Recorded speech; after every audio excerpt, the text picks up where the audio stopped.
Welcome here, people, to a complete Bobcat takeover here on Wake Up Call with Dan Tortora. We have the Bryant Stratton College of Syracuse Bobcats takeover here, wall-to-wall Bobcats all throughout the broadcast today, and so happy to be here with you. We have guests all throughout the show, and it's going to be broken up into pieces so that everybody gets an opportunity to speak here, all of our head coaches. So we're starting the show off here with our head baseball coach of an upstart program here, bringing in an inaugural program.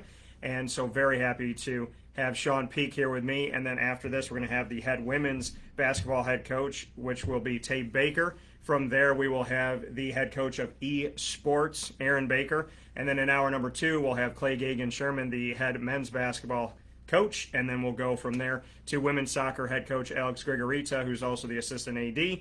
And then we'll go to the men's soccer head coach and AD, Nick Dimitrievski. So with that being said, what's up, sir? How's it going, man? I'm doing very well. So happy to have you here. Happy to be here hanging out inside of our Travel Cafe Kubal studio. So a lot of good stuff going on here where sports meets life, and definitely appreciate you being here. So since the last time that you and I spoke, what can you tell me about kind of how things have been going and just, how you're putting this roster together and whatnot? We're going along. So definitely got a couple more guys since last time we talked. Yeah. Still trying to get a lot of guys through the paperwork process. Excuse me. But we have a field now, so that's very exciting. Excuse me. So we have a field now. It's Clay Park North out in Clay. So that's right behind the town park. So we got those fields there. So they're doing a little bit of renovations and stuff out there. Yeah. So we're pretty excited to actually call somewhere home now. Now, how did you get this field? How did you put it all together? Bring me through it. So obviously I've been looking around trying to get some prices and this and that. So one day I was like, all right, I'm gonna go drive around, see what places are, what they're looking like. I haven't seen a couple fields in like a few years. So I was like, all right, what does it look like around here? And I actually drove to my old modified field. Okay.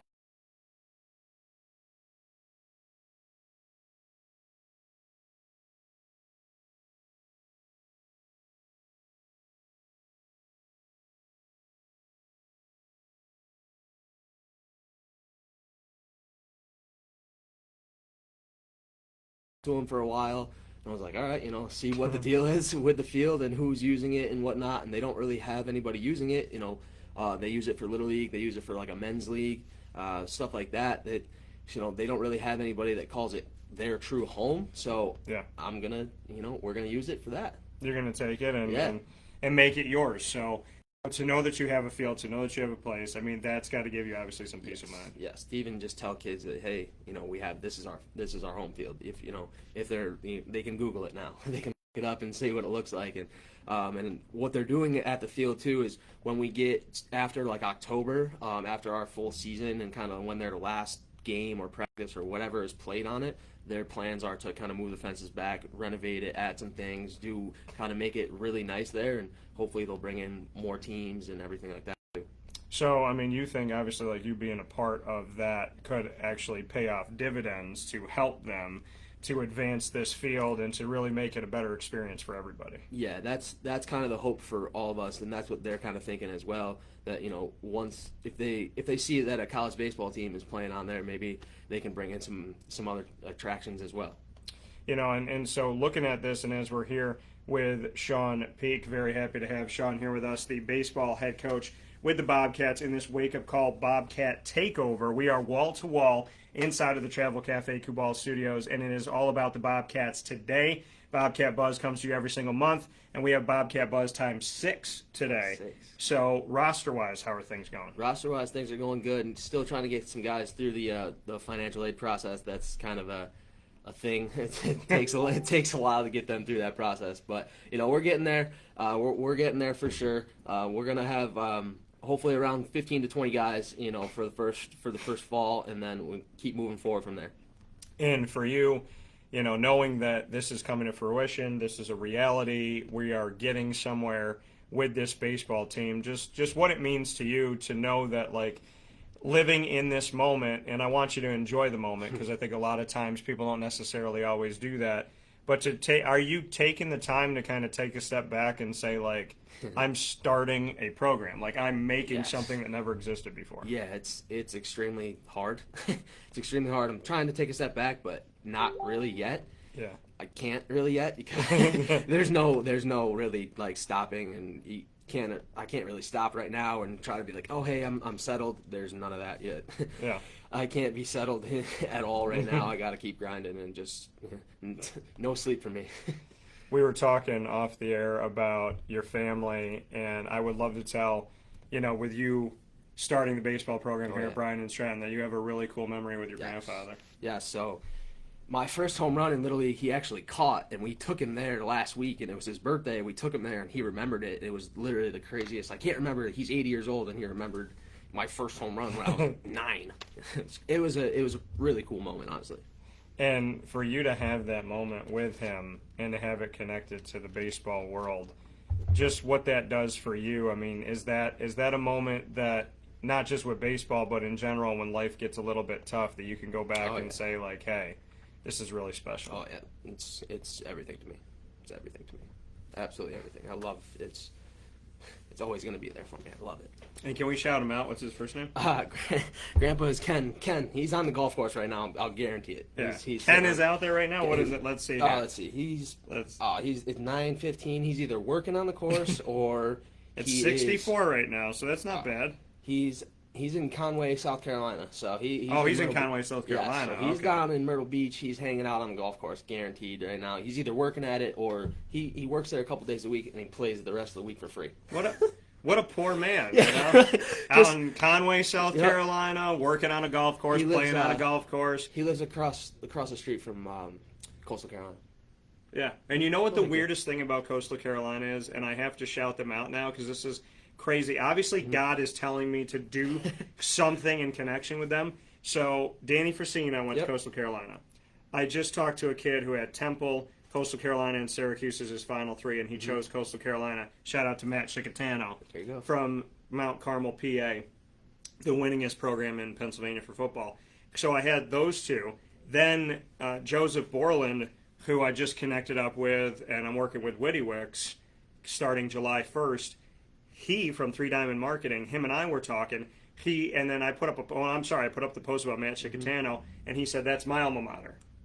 And now you're talking about across the street from Coastal Carolina. So I've had multiple, including 3 in a row in like 2 days, connection. I think there's another one, too, where somebody else mentioned Coastal Carolina. So obviously the Chanticleers are in my life for a reason right now. Maybe we should just go play golf there. Maybe we should just head out to Coastal Carolina. Maybe we should go. Maybe we should recruit in Conway. We definitely could. You know, why not? Those guys. So, I mean, for you, and get back to the recruiting, it's kind of it's interesting for me because we're here toward the, we're heading toward the end of June, and you and I had spoken a couple months ago toward the end of the month, so it's kind of like 2 months from that initial conversation that it was just you and I. Yep. So, what was the feedback like from that? And what can you say about that? Because I loved the look of the video. Yeah. I loved what we got to do together. I thought it was a great conversation. Exactly. I thought it was great. A lot of good feedback. I mean, I'm always going to be nervous on these things. I'm always nervous, whatever. But everybody said, oh, you didn't look nervous or anything like that. I was like, yeah, right. But no, I thought it was amazing. I thought we got a lot of good feedback from it, and it kind of, circulated a little bit more. And, it's fun for me because seeing you, like you said, you're like in the grind of it, so you're not like really looking at like, oh, I'm starting a program. But I got to witness Danny Frasina starting men's basketball. I got to witness Clay starting women's basketball, and now I get to watch you start baseball. So like this is fun, and in 2 months' time, less than 2 months' time, you got your field. Yep. You're putting your team together. You're going through all this.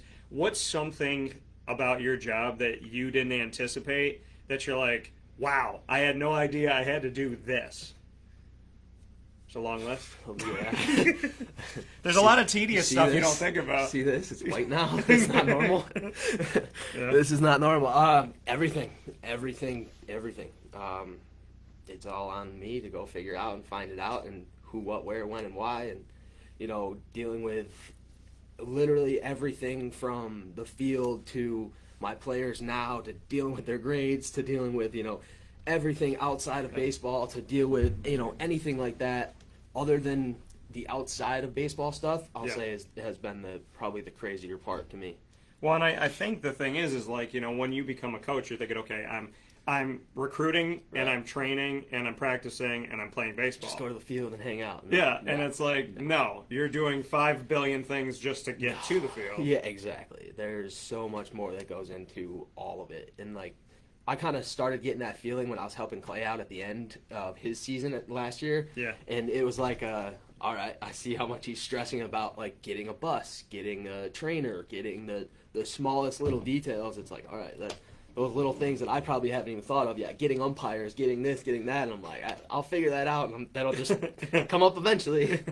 So, I mean, it's great, and it's awesome to see, this kind of going through all of this. So, I mean, this is a time capsule, right? We're going to go back and look at these 10 years, 20 years down the road and see, like, hey, remember when this program got started and you got to do this. So, what would you tell to your future self 20 years down the road?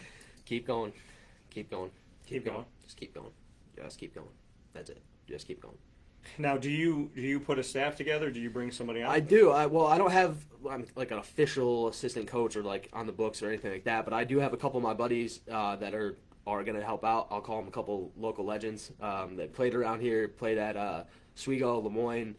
I got a lot of buddies around here that are willing to help out and want to make this thing pretty cool too. That's really awesome. Can we shout them out or not? My boy Pat Wright, he went to Lemoyne.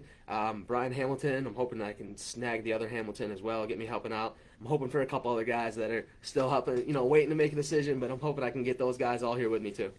We are here with the Wake Up Call Bobcat Takeover. It is wall-to-wall Bobcats, and I am so excited for this as Shawn is starting things off with me. Shawn Peake, the head baseball coach, starting the new baseball program here at Bryant Stratton. The newest thing that we have coming to campus, and coming up in just a few minutes, we'll have Tay Baker. So before I let you go, I want to jump into a little bit of rapid fire. All right, let's do it. So I'm going to let you go first. We'll do 2 apiece. All right, I know you went on vacation. I did. Yeah. So what was your favorite ride? My favorite ride at Disney. Or not favorite ride or like favorite thing you did at the parks and stuff like that. Okay. I would say I'm actually going down in less than a week. I'm going back. Of course you are. I have to. You got to hit Myrtle on the way. I gotta. I'm gonna call you up and be like, yo, have the plane drop you right here. So favorite thing that I did. I probably would say, you know what? I never grew up a Star Wars kid. Like, my dad never watched it, so, like, I never watched it because he never brought me. Yep. And, like, no offense, like, my dad did a lot of stuff, just not a Star Wars guy. So I have become a Star Wars fan. Okay. And, like, low-key. And so I really like Galaxy's Edge. I just like walking around. Like, I like being in it. Yep. I like finding cool stuff. So I'd probably say that I'm a big fan of doing that. We got Tay coming up here in just a minute, so he's on deck. Yeah, you're on deck right now. He's on deck right now. He's swinging off camera. So I've been trying to teach these guys how to swing a little bit. I know. And you know what? I'm going to say this right now too. Between your polo shirt and his long sleeve shirt, I don't know which one I want more. But we were talking about getting jerseys right. Yes. Yeah. Mine are still on the way.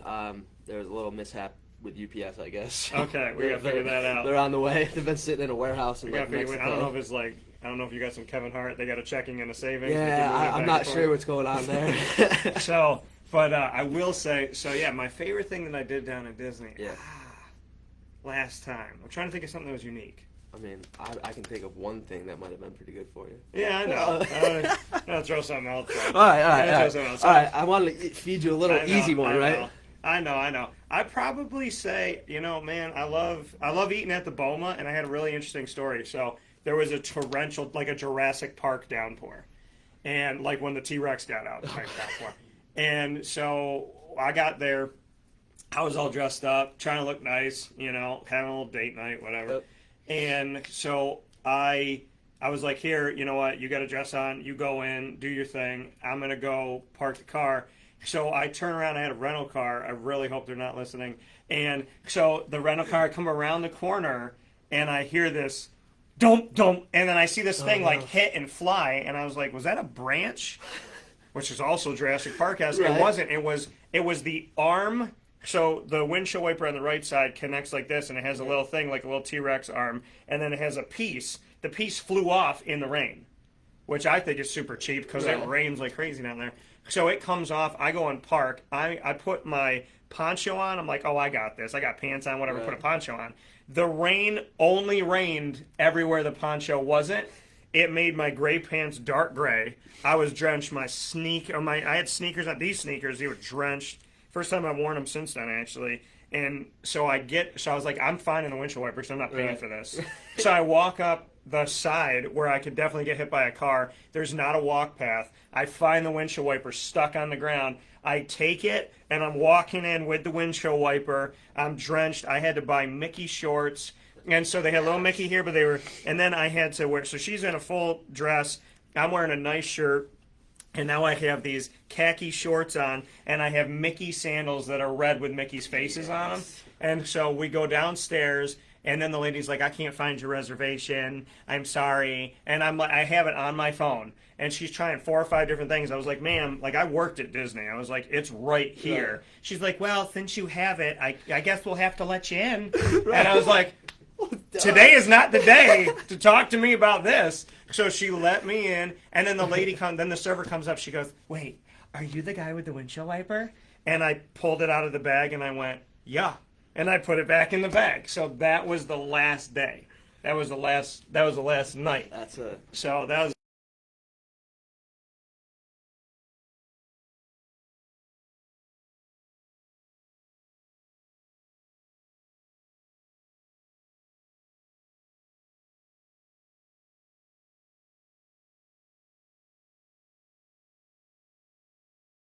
Give me the shorts for free because you and my windshield wiper. So what I did was when I came back in to the airport, I went to the end where they couldn't see me, and I parked, and then I put the windshield wiper where it should connect because I couldn't get it. You know, windshield wipers, you can never get it to connect. No way. Like you have to be Doctor Strange to put them back on. Make the people at AutoZone do it. So I put it like it looked like it was connected.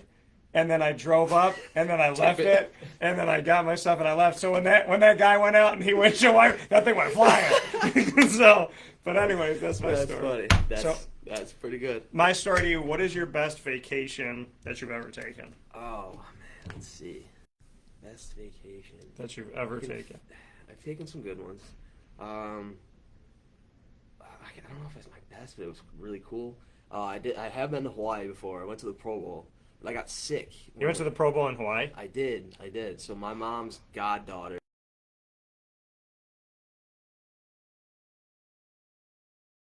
I don't know what it was for, but she got to do some cheerleading stuff at the halftime show. Okay. So we went and watched, did that, and we stayed there for like a week. So that was really cool to see everything. But I was in like 8th grade, so I was still kind of young and couldn't really do too much. I also got sick, so that wasn't the best part, but I did go to the Pro Bowl and get to see Hawaii and like there's like training stuff they do like the week leading up to it. They do it like next to the beach, and there's like a 60-yard time, and you can go and throw for like little kids. It's like it was pretty cool to do all that kind of stuff. Yeah. I got burned on this trip too on the first day, and I don't get burnt like I'm Hispanic and Italian. Yeah. So. And then like we have like Southern Italy, and there's the notion that down in like my family back in the day went off to the Sudan and intermingled. Yep. So my grandmother got like incredibly dark, and then my mom's dark. I get dark. So our blood is the sun likes us, and we like the sun. I wish I could take more of it in, but yeah. Yeah. So this is my thing though, but I have to put suntan lotion on. I put 15 or 30. I tan no matter what, but I have to put it on. Yeah. I don't know why. My skin is tender. I don't know. So I use my mom's baking oil. Right. I use the 4, and I put that on. I go, it's just for the first day. Like I'm fine, right? I'll be fine. And I got I looked like the Red Hulk. Like I took a picture, like muscles out, whatever. I took a picture with my shirt off, and I was red. Oof. And I will tell you, I burn, and to this day, and I manscape. I'm gonna get really real with people now. I shave my chest and all that. So, because I like the way it looks. My mom's like, why would you do that? I'm like, because that's what superheroes do. So I shaved my chest yesterday. And I was a little itchy and a little bumpy still because of like that hurts. Burn. Yep. So like it got into my pores burn. So I said to my mom, I was like, "This is not suntan lotion. this is the oil you put on the grill. Like this, I'm not doing this again. So now I'm all brown. Like now I look good. Right. Now I look good, but I'm a little bit itchy. What's your last question for me? Let's see. I mean, you got a long day full of Bobcats here. I do. I don't want to. I could ask you more about like we did last time. I don't want to go there again. We can make fun of Alex though with something. Remember, I have to talk to him later. I know, that's what I got something planned for Alex later. I know he's listening now, but I got something planned for him. So okay. I'll throw that out there just so he warn him now, I guess. Okay. That something's coming. Yeah, something's coming. Cool. I'm gonna make fun of him during his okay. little side thing. He'll understand. Okay. I'm actually gonna leave real quick after we get done. I gotta go do something. I'll be back. Okay. Well, for that reason. Let's see. I don't know where I want to go. All right, so.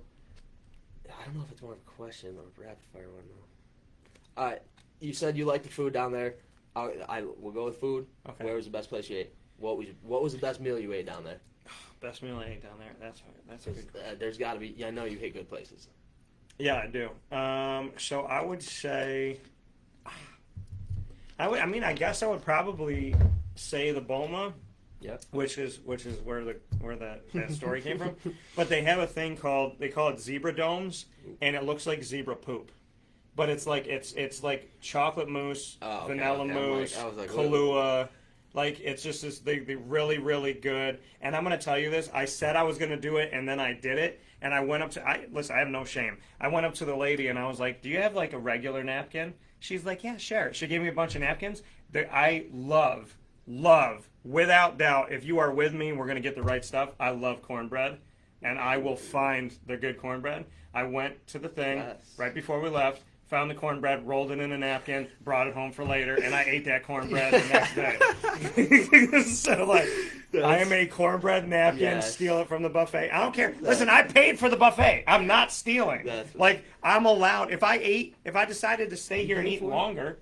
So, what I have been known to do, though, in the winter, is I would put the cornbread in my like leather jacket pocket doggy bag and forget. And then the next year I'd find the cornbread and I'm going, but it's wrapped, so it's probably not that bad. You can still take a bite. Right, like just to see if it's okay. I've never died on old cornbread. I'm still here. So, but yeah, I'll probably say like their cornbread was really good.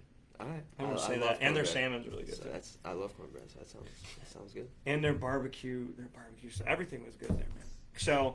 My last question for you. Okay, if you had a last meal and you were on death row, what would you eat? By the way, I'd get you off of death row. I'd find a way. I feel you.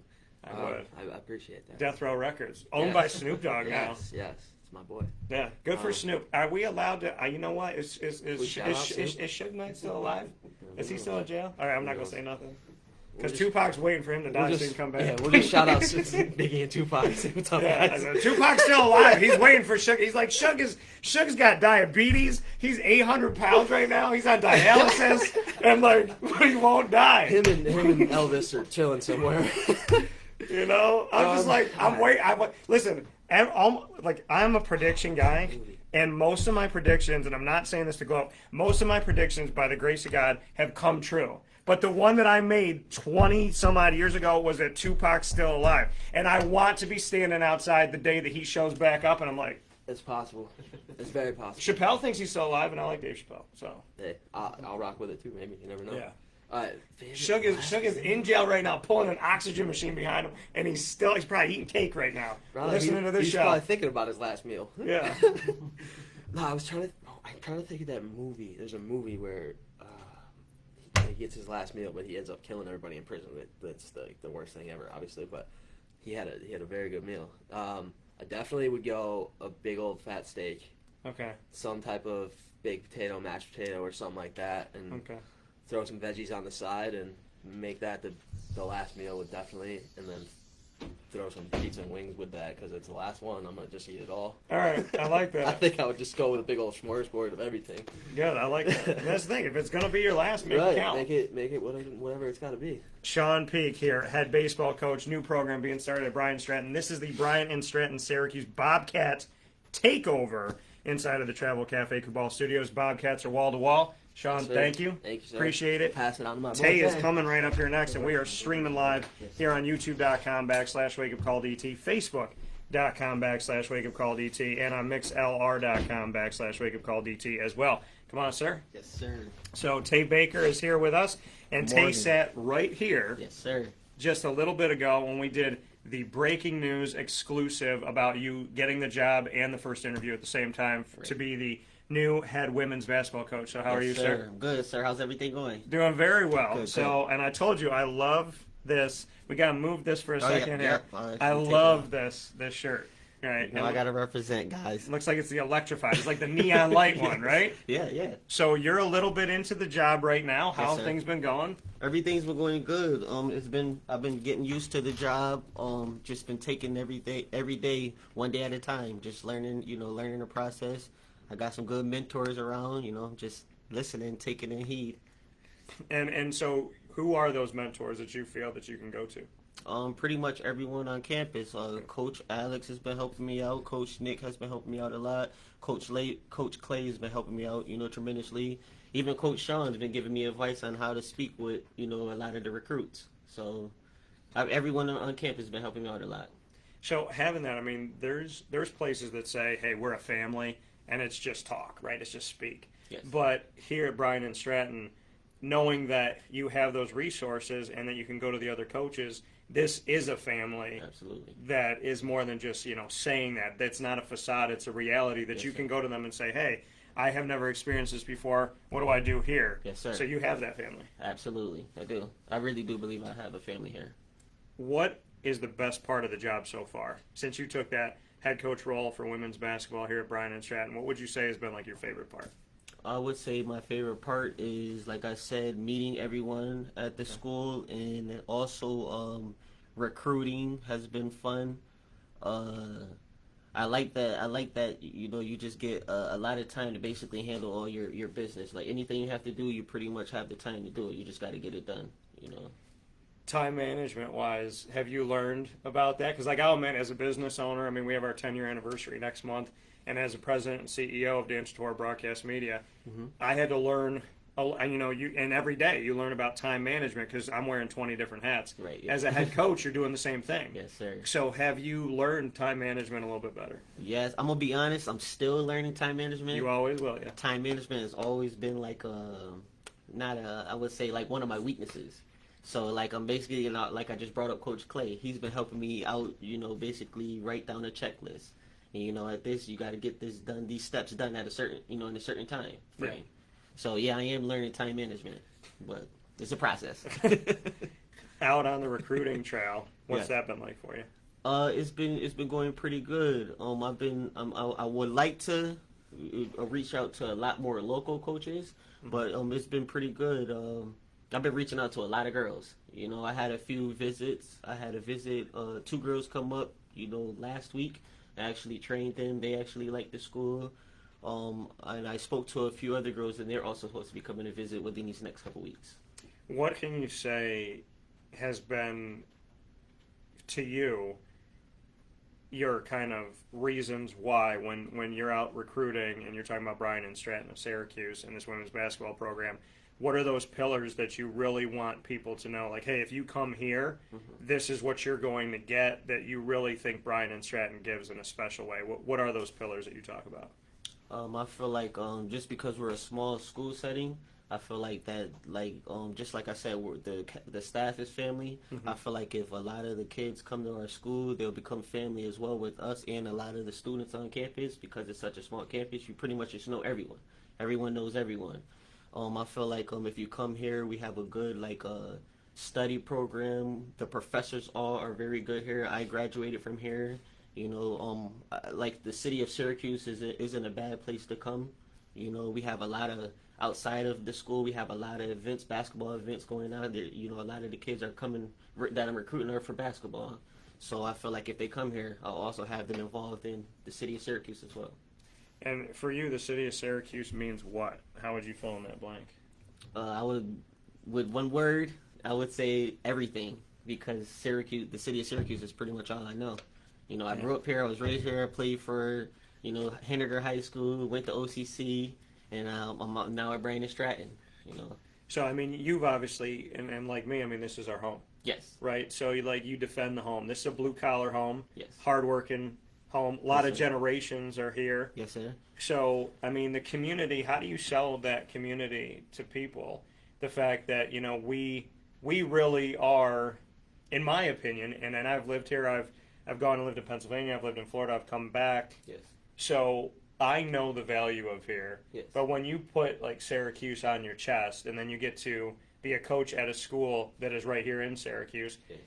what does Syracuse feel like? Like if someone had never been here before, how would you describe our community? Because I love our community. Yes. As well. There's a lot to this community that I think is just like it brings tears in my eyes. Like I feel it. So how do you feel it? I would say our community, like, I feel like we have a lot of legends came out of Syracuse. I feel like a lot of legends came to Syracuse. You know, like Carmelo. Like Carmelo's a big person who played at Syracuse, New York. You know, he kind of put us on the map. Was one of our people that put us on the map. I feel like if you come here, I just feel like that. Like I don't even really know how to answer it. Like I just feel like this was a great place to live. It is, and it's right in the middle of the state. Yeah. There's a lot of things that are close. I mean, everything's about 4 hours away. Right. Right, Toronto, New York City. You can get to like Pittsburgh in I think 5. You can get to Philly, not too difficult. Yeah. You know, I've done the drive to like the DC area Right. and whatnot. So to me, it's a beautiful place to be. Yes. And agree. we have everything. Yep. Which is also an awesome side of it too. So you're out on the recruiting trail. You're going out there. You're spreading the message like we were talking about. You're having fun and whatnot. Yes. How has recruiting gone for you? How do you feel the response has been? I honestly feel like the response has been good so far. I've had a good amount of girls fill out the link to the school. You know, now it's just getting through the process, getting through the steps to basically be a student at Bryant Stratton. I really like speaking to the parents. Every parent I spoke to so far has shown interest, has really liked what we talked about and everything. I feel like they trust me off our first conversation. Recruiting has been fun though. And you talk about that trust factor. Why do you feel like they have that trust for you? Because I mean that's everything. Yeah, I feel like they have the trust because at first they don't really know until I show them our pamphlet and I showed them that I scored 1,000 points. I was also a basketball player here, and that I just know the game. And when I sit down and talk to them about the basketball game and what I can do for their daughters and their kids if they possibly come to our school, I really think they like what they hear, and I think they really believe on what I'm telling them.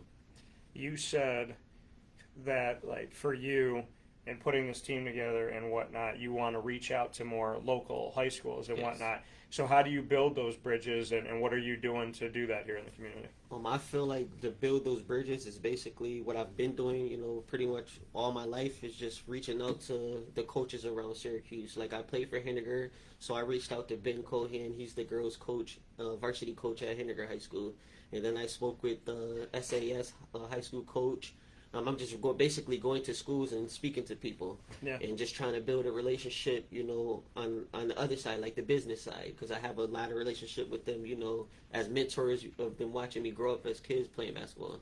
Yeah, and you got the CNSs, you got West Jenny, you got West Liverpool. Jenny, Liverpool. There's a lot of places just within a few minutes. Exactly. That you can reach out to. So before we jump into rapid fire, beyond the women's basketball side of it, what has been your favorite part since you've been named the head coach for women's basketball? What has been your favorite part of being a leader, stepping into that role for the first time ever? What would you say to that?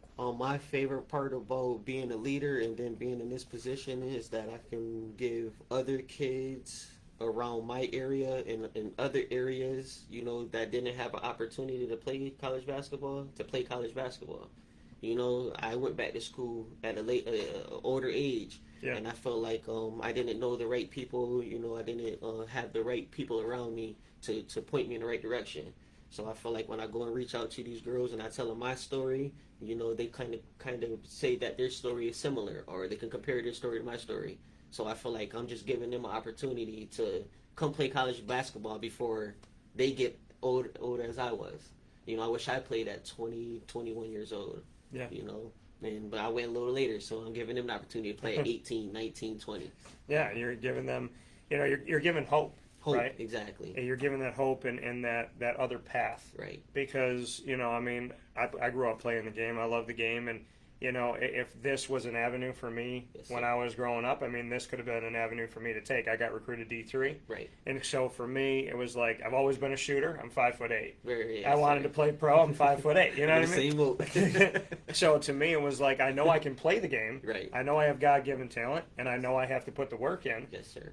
But probably, D1 that wasn't going to happen. Mm-hmm. So it was, where do you go from here? If Bryant Stratton was here for me, like for you, yes, I could have had that opportunity to continue it, to play it, to push myself, and to have that avenue right here in my city. Yes, sir. So I think, in the here and now, Bryant Stratton gives a chance to kids that I didn't have. Exactly. Yep. Which is a beautiful thing. Yep, I agree. And that's pretty much what I was explaining. And so, how's your daughter taking everything? How's she doing? My daughter's actually loving it. I can't wait for the the preseason to start so I can introduce my daughter to all the girls and the new girls. Yeah. Yep. So she's actually happy. She's excited for me. Really excited? Yes. What is her favorite thing to do with you? Her favorite thing to do nowadays, is, I guess, with all the kids, is TikTok. Okay. Sometimes I gotta take the phone away from her so we can actually go to the park. Yeah. And go, do our thing. But if we go to the park, she loves when we play around. She don't mind dribbling the basketball. But TikTok is her main thing. TikTok's her thing. Yeah. Have you done some dances with her on TikTok? I did. I have done dances. Yes. All right. I actually posted a few videos on my Facebook page. All right. I'm gonna have to look at that. So, what would you say was your best moment on TikTok? We kind of redid basically a freestyle. Okay. That another rapper did, and we basically took his words and we slowed the words down and had her basically repeat it. Okay. And I kind of just stood there like it was like a freestyle battle. Like, I don't know if you saw 8 Mile, pretty sure you did. Yeah, but like those type of battles, we did something like that, where she kind of freestyled against. The thing is with 8 Mile, I've never seen it from front to back, like really? the beginning to end. But the battles, but that's what I'm there for. Yeah, that's what I want to watch. Yeah. So I've seen those parts, like those moments where you're on stage, but not like the full meat of the movie. Right. But that's what I loved, and I loved MTV used to do that. They used to have the underground rap battles, and Diddy used to send people from the band used to send Elliot Ness out to do battles, yes, sir. And I just loved watching what they could do in the moment. Yep. Because that to me is one of the hardest. I consider myself, and I've done music my whole life. Right. So I consider myself a lyricist that can make things rhyme quickly. Right. Okay. So I like testing. I like testing that. Yeah. But when you're watching these people, some of them are awful. Yeah. No, and some are really good. But I don't like when they're because you're waiting for that moment, right? And there are people here and there are people here, and then some. And I was watching one with Elliot Ness. He was going up against somebody else. I forget who it was. Yeah. And because the guy was forgettable, it wasn't good, and I shouldn't say he was forgettable, but what he was doing wasn't good. Right. And at one point, people were like, "Oh!" And I'm like, "It wasn't good," Elliot Ness beat him in the first 3 bars. Right. So I guess it's sometimes it's bias. Yeah, it's just bias. They're backing the wrong horse. But I love when somebody hits you with a good one. Yeah. And Ludacris did. I don't know what backwoods off, this was not on any album, I think. Mm-hmm. But he had one where there was no chorus. Okay. He just went for 15 minutes. He just kept going, and he rapped about cereal. Really? And he had Fruity Pebbles, Rice Krispies, Cheerios in there. And I'm like, this man's rapping about cereal? And I remember sitting there going, this is one of the most incredible things I've ever heard. I was going to say, it's simple, but it's incredible. And the way that he mixed it in, because it was just out of nowhere. Right. And I was like, man, if this guy could put Fruity Pebbles in this, that's untouchable. Exactly. And now Luda's making 15 Fast and Furious, and he needs to get back to rapping. He needs to go back to rapping. Fast and Furious is done. We all know you could drive a fast car. We get it. And ain't nobody going to die in the movie. This is 8 of them or something? There's going to be 10 now. Wow. Yeah. That's crazy. Yeah, it's messed up. So let's jump into rapid fire. We're in the Bryant Stratton Bobcat takeover, and I am so happy to be here with the head coach that we have of the women's basketball program here. And we had Shawn Peake before, so you're seeing Shawn Peake up there right now. We had Shawn join us before, and really appreciate having Shawn here. And now we have the opportunity to speak with Tay, and very happy to have Tay Baker here with us, the women's basketball head coach, as we have the opportunity to hang out with you where sports meets life. We're going to jump into rapid fire, two apiece. You go first. Okay. So I know you said that we are only 5'8". Yes. So you couldn't go to the league just like me. So what would be your other career? Like, what is your other career as far as because I know you're doing podcasts now. If you didn't do podcasts, what would be your other career? So this is stuff that I actually will work on. I want to, and I've done a little bit of this, or I've gotten some experience. I want to act, direct, and produce. Okay. I want to do an actual comedy tour because I've been putting my comedy out there forever. Yep. But I want to actually do like a genuine tour. Yeah. And all my ex-girlfriends need to hide. So the clap back's going to be better than the first clap. So I'll say that. And yeah, I mean, I think I would be like the Drake to their Meek Mill in that one, because Meek was weak in that. Yeah, right, yeah. So, but shout out to Meek Mill. I like him more than shout I out to did. Meek. But with the Drake thing, it was just bad. Right. So I would say comedy. I would say screenwriting, directing, and acting. And I would like to do something with music. So I think I want to really, even if I just get to do like one song. I'd like to. I've written music, like I've written songs, and I've sung my whole life. Okay. I would like to at least do. I've sang publicly, but I'd like to do something on a larger scale at one point in my life. Right. So I'd say that. Yeah, I like that. I like that answer. Besides coaching, what would you do? Besides coaching, I would like to be. What would I like to be? I don't know, because all I know, I'm going to be honest, all I know is basketball. So if I didn't coach, I probably would train kids. I would try to get to that next level. I probably would try to be like Coach Clay's, assistant like I was, but I was training, the girls at times. Yeah. I would just try to train kids on the side from our local schools to try to make it up to that next level, college, NBA, wherever. I would just love training kids. All right, I like that. Staying with basketball, what's your last one? So my last one is... I don't know if Coach Shawn asked you this, but where was your favorite place you visited? Favorite when I was on vacation? That was what you guys... Oh, favorite place that I went to, we talked about food. Food, that's so I would say my favorite place to go down in Florida on vacation, I mean, I love Disney, but I want to go back to Universal because I haven't been to Universal in forever. Mm-hmm. And they have a Velocicoaster now. Okay. Which is Jurassic Park's Velociraptors. Okay. And Blue, I love Blue, and I love Jurassic World, and I love dinosaurs. Like, I grew up, that was my show and tell stuff. Yeah. So, I would love to go on the Velocicoaster. I'd probably go by myself, because I don't know anybody that would go with me. Right. Unless you want to go. I would go. You would? All right. Because I know a lot of people, you go by yourself. Like, Disney? This is at Universal. Universal, okay. Yeah, so I would definitely go on the Velocicoaster. I really want to do that. So I would say that I definitely want to get hopping with that. But beyond that, I love going down to Florida. So I would say that. So you're a coaster guy. Coaster. Okay. What's the best roller coaster you've ever been on? I'm old school, so my best roller coaster was the Predator. From Predator Darien Lake. Yeah, by Darien Lake. Yeah, I used to really like that old wooden ride. Yeah, but I haven't been on a roller coaster in so long. Yeah. So that's kind of the last one I remember. And then that's when they first came out with the Superman. But I never got a chance to get on the Superman still to this day. So I'm gonna tell you a Superman story that's gonna make you never want to go on it. Yeah, okay. So we went up. The ride had broken down 3 times that day. Yeah. So we came up.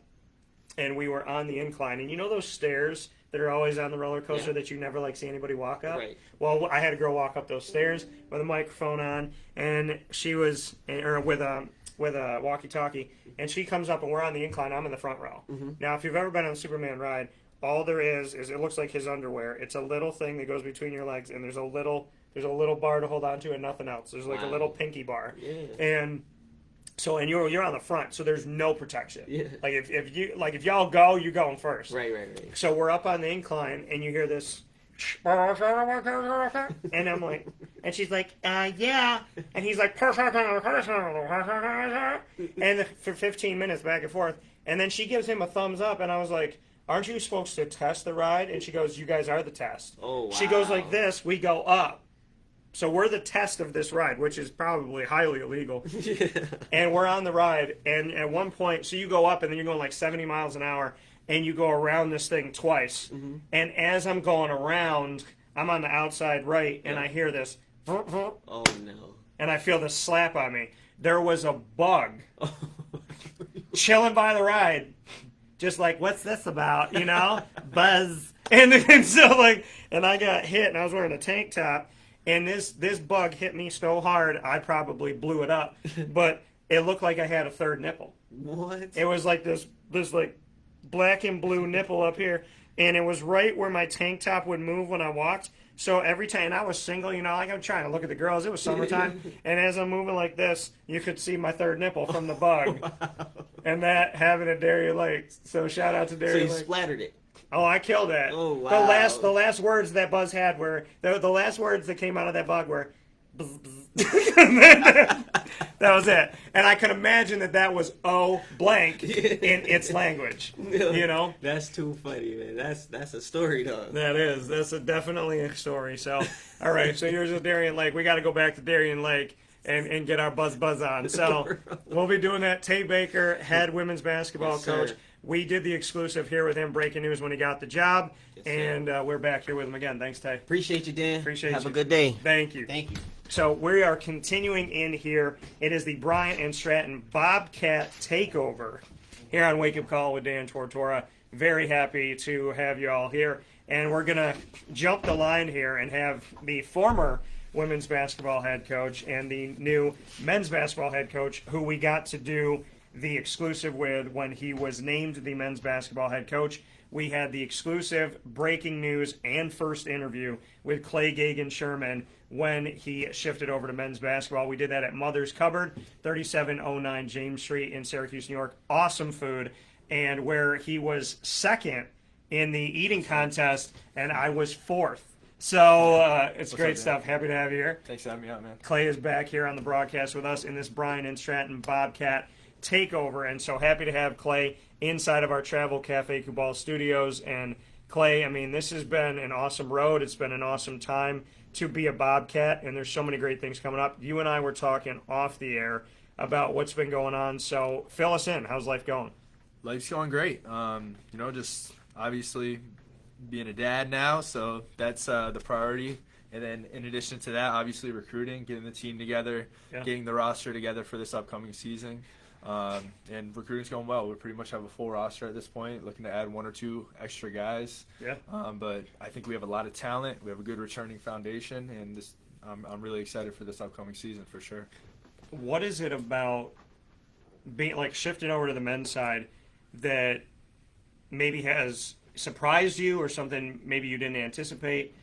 Has anything kind of been like, oh, okay, like I have this now? Like when you shifted from women's to men's basketball, I know you've had experience in both, obviously, but what is it about being on the job for a few months here that maybe you didn't anticipate? I think that there's just so many guys that want to go to college to play basketball. I think in terms of recruiting, there's a lot of options out there, I guess. There's a lot of kids, so I think on the women's side, I really developed a hustle to recruiting and, you know, trying to find anyone interested in our program, anyone I that like can that play Alex ball. showing up here now. Yeah, of course. He's yeah. That's just Alex being Alex. But I think he was the same as he a misses me. 5-year-old as he was. Like I see 5-year-old Alex every time I see him. he's just a big kid. The same kid that was there in school, in elementary school, and then like pre-K and whatnot, is the same person that you get. He's definitely he's the best though. He's a fun guy to work with for sure. So you said a lot of people obviously want to come. They want to play the college game. They want to get out there. Yeah. So your experience with this has been a lot of fun, right? Yeah, I mean, honestly, on this side of it, we can be a little more selective with, you know, who we're recruiting. You know, just going after obviously talented guys, but also guys that are going to do things the right way. Yeah. Everyone we're bringing in is 110% committed. They're doing their strength and conditioning program right now. They're asking questions. Yeah. They're just kind of have all their ducks in a row. They're just super excited to be up here. So, you know, there's a lot of opportunity on the men's side, and, you know, like I said, it's going extremely well. For you to build from the ground up the women's basketball program, how hard has it been for you to let go of the reins? I know Tay was your assistant, so you know you have that connection, and you're obviously here on campus. But Has it been a hard thing to let go of? Yeah, I mean, accepting the men's job is definitely bittersweet. Yeah. You know, it was something obviously I was very excited about, but this upcoming season for the women's should be huge. I think they're going to be really successful. He's returning 2 All-Americans, 1 first-team All-American, the Conference Player of the Year, and Jahia Cook, Eunice Salong, a sophomore this upcoming year. She was a second-team All-American. And then Eunice from overseas. Yeah. Yep, Eunice is from Kenya, so Yeah. you know, I think, and it took her a little to kind of find her rhythm and stuff like that. I think she's going to be much more focused this year. Definitely expecting her to be a first-team All-American and most likely lead the country in rebounding. So you know, on the women's side, it was one of those, just that point. You know, it took 3 years to build it. We got to the tournament. We had a really good shot to win our first national tournament game. Unfortunately, injuries kind of plagued us a little bit. But this upcoming season, I think they're going to be really successful. And obviously now I have to take a much different role with the program. I'm here to support Tay and, you know, make recommendations. But obviously, you know, he's the head coach now. He calls the shots, and I kind of just give him, you know, my advice when he asks for it. But other than that, he's running the show. Tay said to me that he loves the fact that this is an actual family, and he's been able to come to all of you coaches as a resource, including you. What can you say to that family aspect here, and if you feel like each other's resource? Yeah, absolutely. I mean, I was the same way, you know, when I got hired with Alex. Obviously, you see the relationship Alex and I have, but any question, any time of the day, I'm texting him, and he just answers like, "What do you want? What's the question?" He's ready for him whenever. So he's always there to text you back. I mean, we talked about that he's the first one to text. He's always on. It doesn't matter what he's doing. I always hear back from him. Yep. I would say you and him are on that line. But Daddy, Clay Gagen-Sherman, after 10:30, you don't hear from Dad.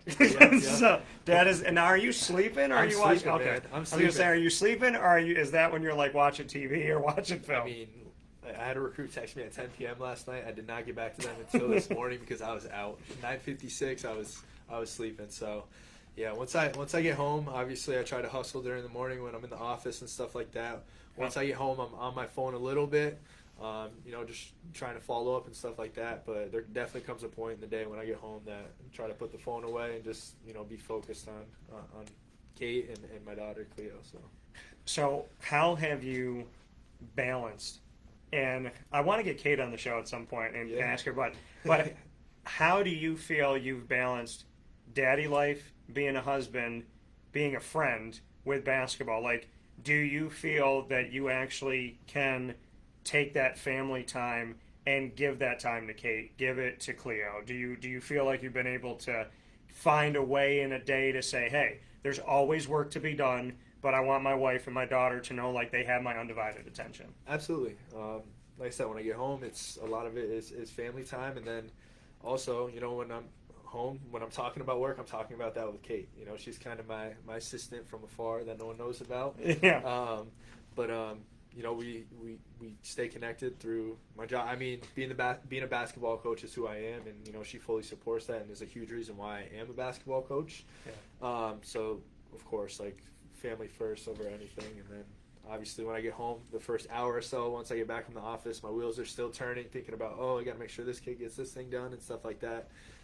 But yeah, there's plenty of time in the day. And then also on the men's side as well, I'm not out, you know, doing as many recruiting trips. I don't, you know, there's a lot more exposure camps and stuff like that, exposure events where I get a lot of my leads and a lot of my recruits from.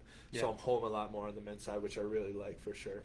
So for you get to recruit, but not necessarily have to put the miles on as much. Exactly. So on the men's side of it, speak to that. You know, why for Bryant Stratton when it comes to men's basketball and the USCAA in general, why do you feel like the men's side has that more exposure and has that connection now where there are more avenues to recruit than there was on the women's side?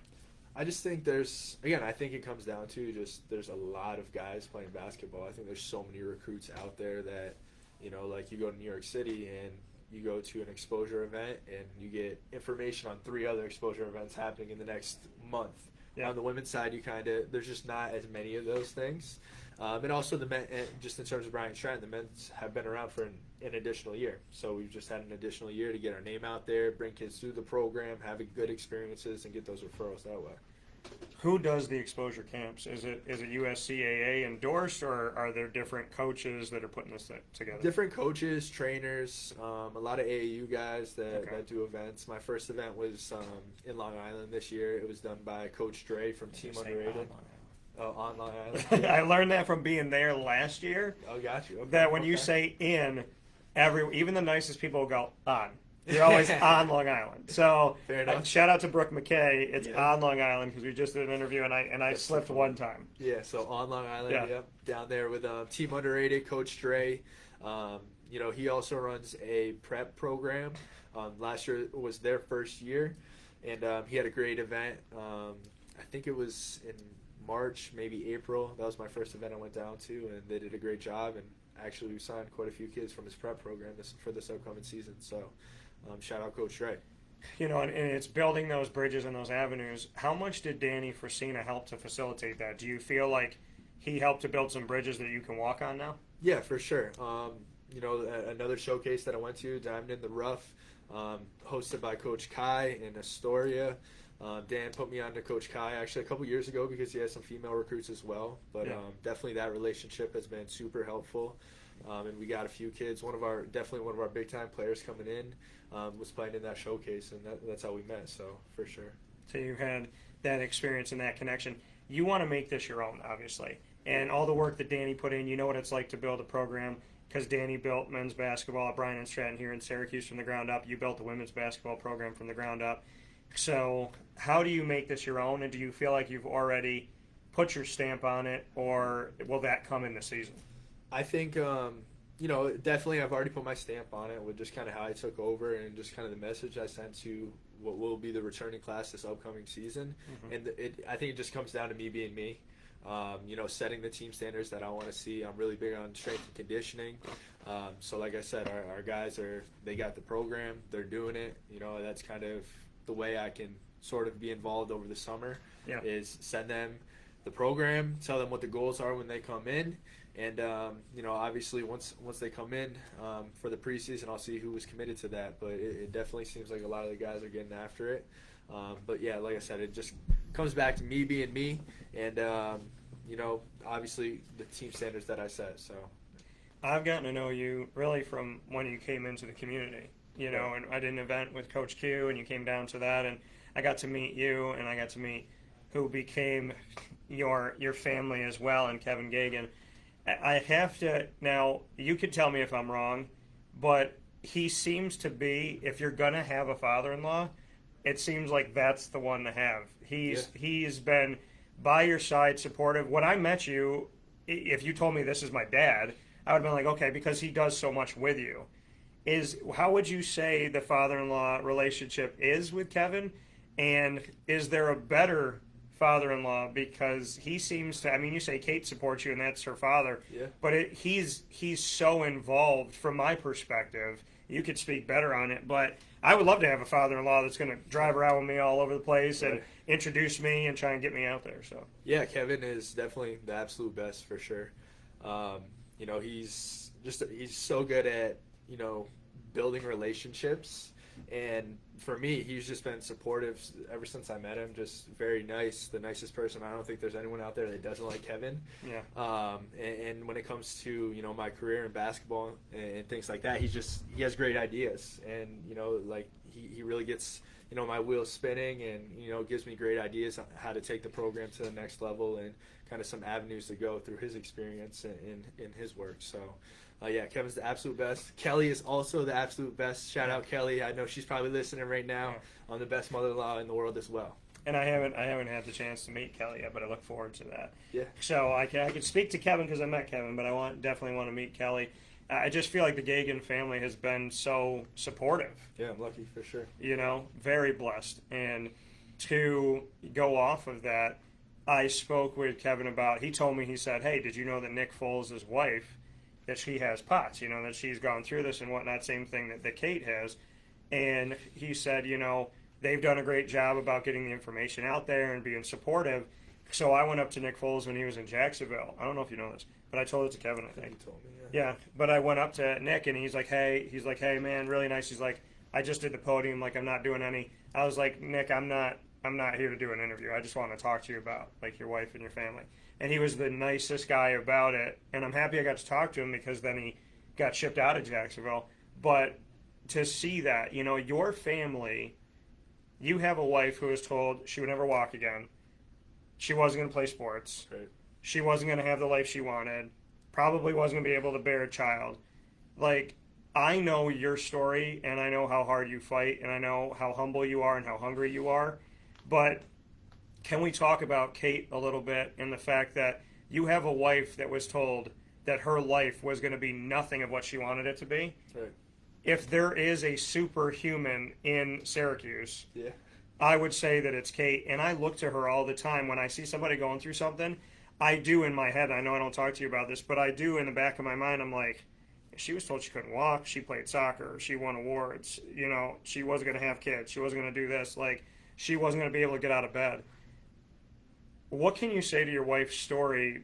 Because even though I haven't met you, Kate, personally yet, I tell her story to people. When people come to me and tell me I'm never going to get up from this, I actually go back to Kate's story. As much as I don't know her, I know her through you. Yeah. So can we speak to that a little bit? Because behind the story of like learning about your life, there is this incredible woman that I feel like anybody would be blessed to have, because she's probably a reminder to you every day that you can get up.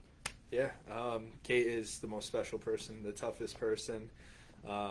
She's definitely just an amazing example of never backing down, never giving up, and continuing to push forward.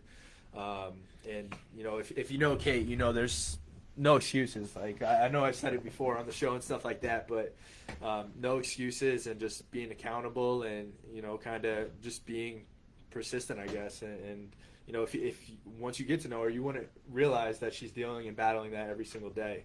And she's just the strongest person in the world, and, you know, someone I'm so lucky to spend my life with and love her so much, and, you know, extremely proud of her. So, What would she say about you? What would she say about me? We're starting rapid fire right away. I think she would say that.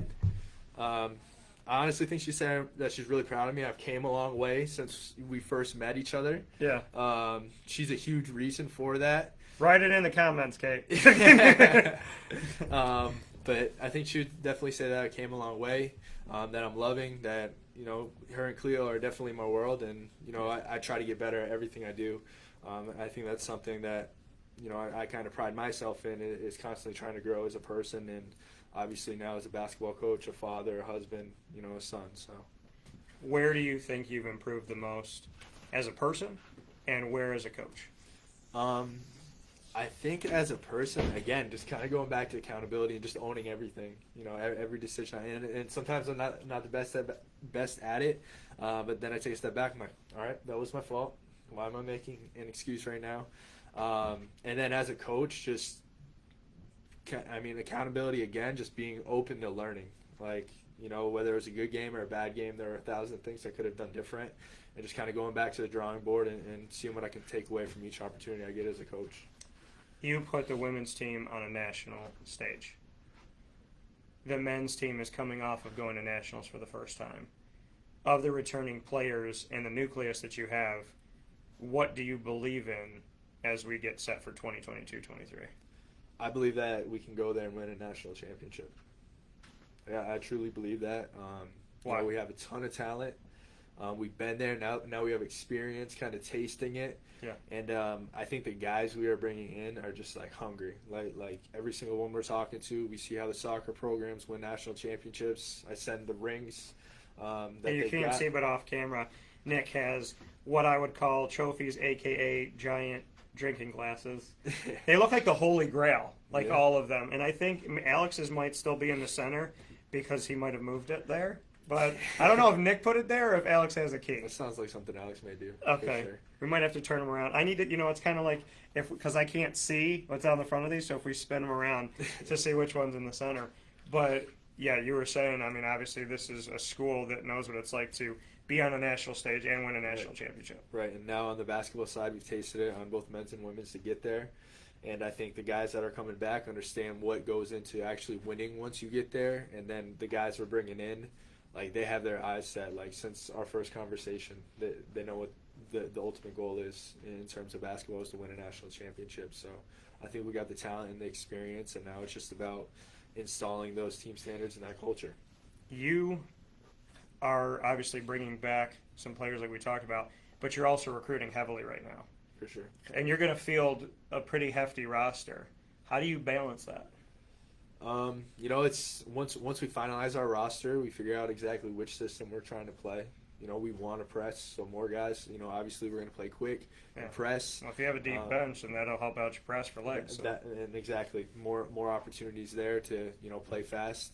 Yeah. So we start there, and then it kind of in terms of earning minutes, it just falls back to defense. Who's going to do the dirty things that very few people want to do, the hardest and the most consistently. And obviously we see who's playing the best at certain periods of time. So that's going to be a kind of a touch and feel as we're playing scrimmages, as we're playing games, as we're competing in practice. I want to see the Patino press. I want you to press all game. I mean, it's full possible. court that thing. Depending on the matchups, it's definitely possible. I love the press. Now, I had the opportunity to speak with Makai, and he's coming from the obviously right here in Syracuse, New York, and to be here at the Syracuse Academy of Science, and he's in our community. He's been here. And Makai Reed and I got to sit down and talk about the why he wants to stay here, why he wants to play for you. What can you tell us about Makai, as that was our last Bobcat Buzz feature? So I never got your thoughts on him, so what are your thoughts? Yeah, he's Makai is an awesome addition to our program. Getting a kid from the Syracuse community that can really play and, has real potential as a freshman to come in and make impact. Obviously, like he knows, he has to have a good summer. He has to show up with the right mentality. But he's 6'4", 6'5". He's a pretty big kid that's fairly new to the weight room. So I'm expecting his body to change over the summer.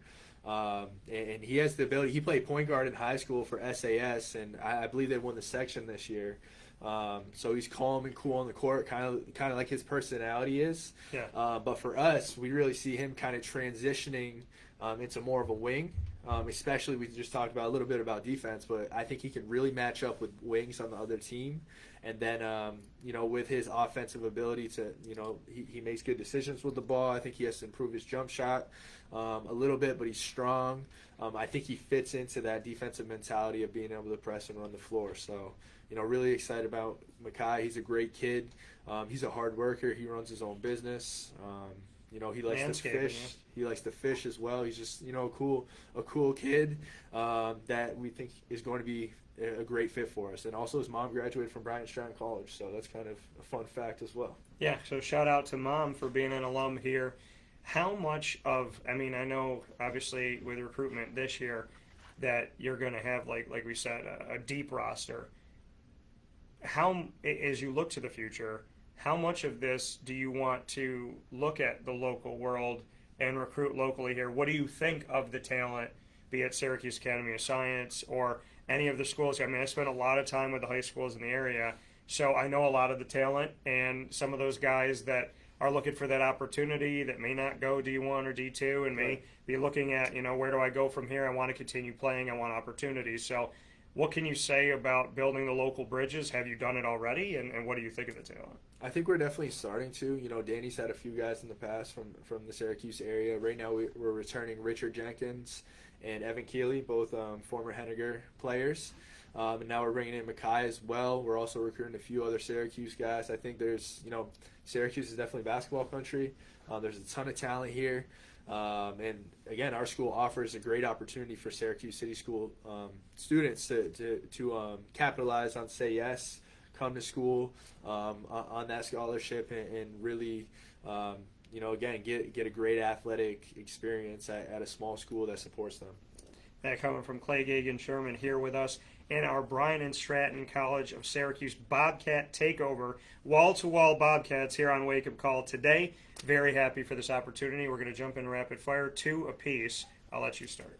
Okay. I guess, what are your thoughts on the Golden State Warriors winning, their 4th ring in, is it 7 years? 4th and 8. So, 4th and 8. Are they considered a dynasty? What are your thoughts there? Yeah, I think so. I think, I've had the opportunity of seeing the Bulls growing up as a kid and seeing what Jordan did with his team and 6 rings. And, I saw Kobe, and I think Kobe ended up with 5. Yeah. And then LeBron with 4, he buys championships. But still, but I mean, listen, LeBron's an incredible player, but Does the bubble ring count?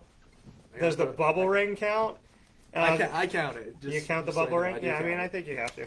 So, I mean, honestly, I think Steph, and I'm going to do this too like Steph did, because they said that he wouldn't win another one. So, shout out to Steph, because I am the redheaded stepchild, and people, said their piece about me growing up, and I'm about to have a 10-year anniversary of my business. So, and I think the people that were talking trash about me are now copying my business model.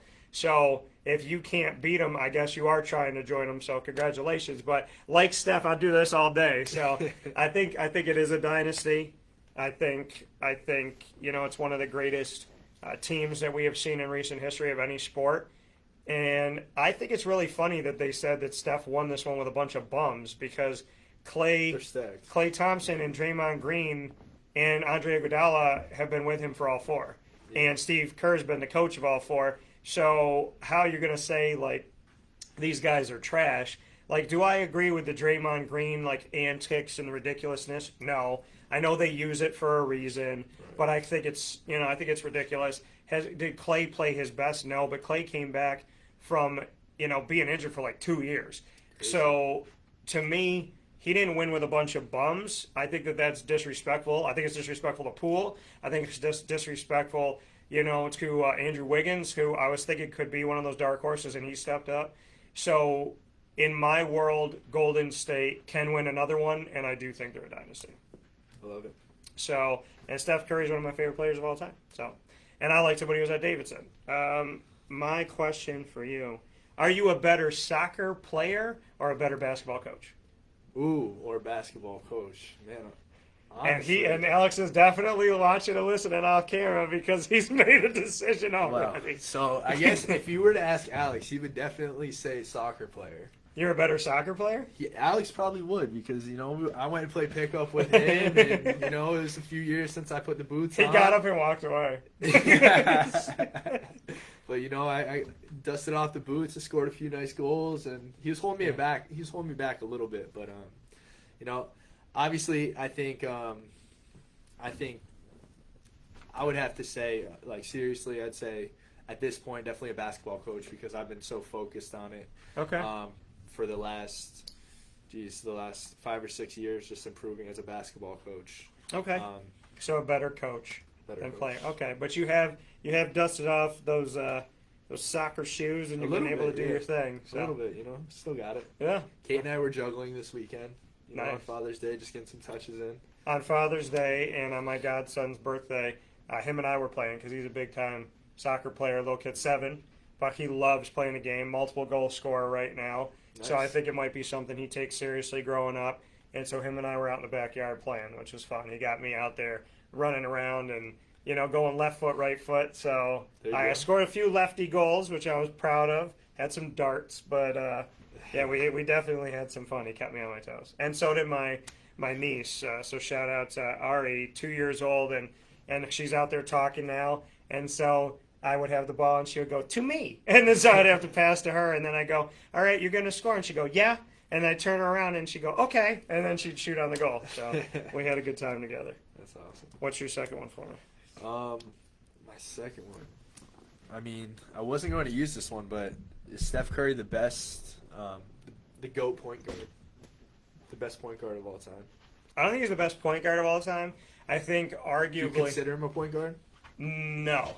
I consider him a shooting guard. So, in my head, I mean, he's not your traditional point guard. Right. So I think, like, if you said best point guard of all time, I would think, like, John Stockton, Gary Payton. Okay. Like, I would go in that world. And I know that there's, like, other guys in history. Don't get mad at me. I know there's a bunch of Boston Celtics. Like, please don't get weird. I think Magic Johnson, because of how he could deliver and truly, like, hide the ball. Right. So I think there's a lot of guys I could put in that world. I think Steph is arguably the best shooter of all time. But I grew up with Reggie Miller. So in my world, I would like to see Reggie and Steph in a shootout. In, like, prime of both. Okay. I would like to see prime Reggie, prime Steph shoot it out. And you're saying because like the stats are so different because the game's changed so much. Yeah, right? and I think Steph Curry might have like not even have gotten a real opportunity if the game hadn't changed at that point, because Jerry McNamara was a sharpshooter and the game hadn't changed at that point, so he didn't get an opportunity in the NBA. Right. But Steph did, and I argue that if the game hadn't changed, would Steph have been forgotten, and would we have lost one of the greatest players ever? Right. If the game hadn't changed at that point, because he doesn't really play defense, and Jerry really didn't play defense. So, like, I think Steph hit it at the right time, and he's just a really, really good player, and he can shoot from anywhere. But I think that Jerry was a victim of timing, where Steph wasn't. Yeah. So I wonder where Jerry would have been, and I'm happy that Steph got to do it. But I think Steph is arguably the best shooter, but you would have to really, really, like, I'm a Reggie Miller dude. So I still have my Reggie Miller jersey. I wear my Reggie Miller jersey. Like, I am a Reggie Miller guy. So, and Cheryl Miller too. Like, both the family, just really good players. So I would be hard pressed between the two of them. But he's not a traditional point guard, so he's not the best of all time. Fair enough. Yeah. My question to you: if you could play the 3 greatest NBA teams of all time, what 3 teams would you choose to play against to crown yourself a champion? Who do you think are the best NBA teams of all time? The 3 best NBA teams of all time. The 3 best NBA teams of all time. So, I mean, KD was in Golden State. Was it 2017? Yeah, it was. Well, I think it was the 20. Yeah, it was like the 2017-18 and then 18-19. I think it was. No, 2017-2018. I think, because he dipped a little bit in 2017 in his stats. But yeah, those years. I would say. Well, I'm not ranking them, but I'm saying they're definitely top 3 in my opinion. Okay. And then obviously the '90s Bulls. Mm-hmm. I mean, throw that team in there, and then Did Michael Jordan foul Byron Russell on that shot when he pushed him out of the way? it's Michael Jordan. Right, he doesn't get called for it, but it was a foul. It's Michael Jordan. It was a foul with anybody else. And then, I mean, I guess you'd have to throw one of the '80s Lakers teams in there. Yeah. I mean, so Okay. those 3 teams. Fair enough. I don't know who the top one would be. That Golden State Warriors team was crazy. Yeah. Is Kevin Durant... Okay, I'm going to tell you. This is like an extra. So, the Brooklyn Nets. Right. Yeah. Can they win with Durant and Irving? Should they let both of them go or one of them go? I think they can win with both of them. Kyrie's got to be 100% invested, though. I think that's kind of what Big they're... if. Yeah, I think that's doubtful. Yeah. You know, and the East is definitely getting a lot better, too. So, Yeah. like, their road to the finals is for sure more challenging. I think they'd have to add a few more pieces. I think they should let Kyrie go and try to recruit someone to play with KD that's going to be 100%, you know, in it. I think they need 2. Depends on if Ben Simmons is healthy and how he plays. He could be the second to Kevin Durant. Right, yeah. But they got to bring in somebody else. I don't think they'll ever win with Kyrie Irving. I just don't. Yeah, I think, like what's the situation right now? It's kind of fluid. It's a player option, so he can stay for over $35 million. Or they could try to market or try to ship him somewhere. I mean, I think LeBron might be crazy enough to play with him again. I think so. But beyond that, I don't really know where you could shop him. I mean, the Knicks make stupid decisions, so I guess you could send him to the Knicks. But I just don't, and they overpay guys. But I don't. To me, Brooklyn is not going to do, like, Kevin Durant's one of the guys that makes any team viable, but he's not going to win with Kyrie Irving. And I think he's going to become more and more of a headache. And I'm not going to sign him long term, so you got to ship him. Yeah. I would never sign Kyrie to a long term deal right now. Yeah. I'm really pissed if I'm the Nets that he has the player option and I don't have the team option. Yeah, I agree. And I'm not convinced in Ben Simmons either. No, I'm not. I mean, if he's healthy, his stats look good, but if he's healthy, and I think KD's got a couple more years to really, like, showcase this at the highest, or, you know, I mean, where he can be a dominant factor. Right. I think he's got 2 or 3 years now, so he's got to figure that out. Who should they go after if they get rid of Kyrie? If Kyrie doesn't return? You know, I think they're going to Bradley Beal, like... I mean, it could be. I think they have to make a really substantial play at somebody that could be a facilitator. looking at, I mean, maybe you go to the Jazz and some of the guys on the Jazz that aren't, necessarily happy. Maybe you go for a Donovan Mitchell. Maybe you go for, Rudy Gay. Maybe you make a play for them and try to pull them to the East Coast. I think there's guys that I would love to see him play with Luka, but that would mean him going to Dallas. So I think you'd have to reach out to Utah. I think you might have to reach to Phoenix. I think pulling some of these younger guys that have superstar caliber would make sense. And I think if it doesn't work for KD within the next couple of years, then maybe you bite the bullet and go to Boston. Yeah, I think it's probably his best bet to win another championship is to leave. Yeah. And I think if he goes to Boston or if he goes to maybe Dallas, that there's a shot. That'd be cool. But right now, the Nets are just a problem. They're a problem. Yeah. They're a combustible problem. And I believed in them when Harden and Kyrie Listen, went there. I thought believed in them. I really thought did. the three of them could do something. I didn't think they would win, but I thought that they would be viable. I still think Boston has the best chance to go back. Yeah. I really do at this point. So with that being said, Clay Gagen-Sherman here on this Bryant Stratton Bobcat takeover of Wake Up Call. Wall-to-wall history being made. This has never been done before, where the Bryant Stratton Bobcats have the entire broadcast. The Bobcat Buzz is the entire show today for Wake Up Call. Bonus coverage of your Bobcats, as always, Clay. Thank you. Man. Go tag in your best friend, Alex Grigorita, now. As Alex will be joining us here.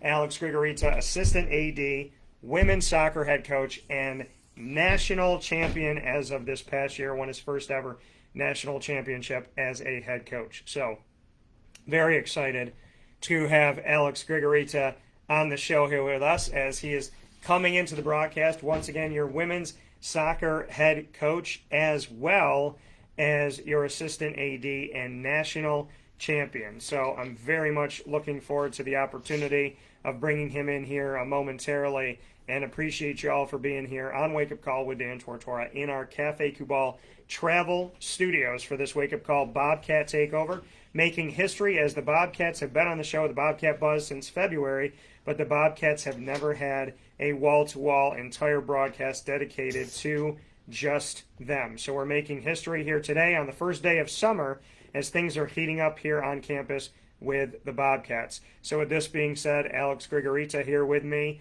and very happy to announce this national champion. So as that is being said here, I will be more than happy to bring him into the show as he will wheel himself in to the broadcast here inside of the Cafe Cubal studios, and we'll bring you in a little bit closer.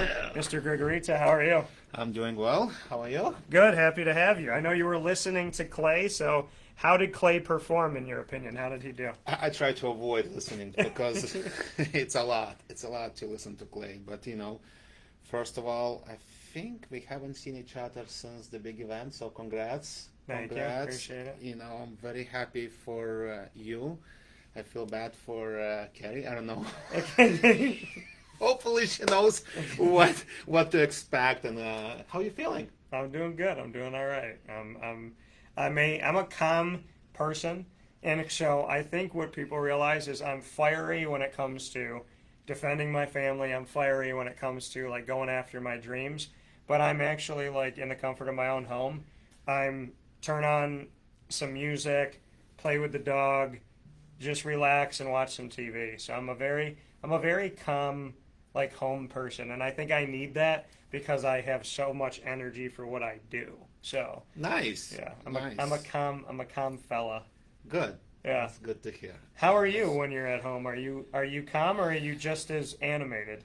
No, I'm super calm. Sometimes people just say that I'm too calm at home, and they very, very surprised.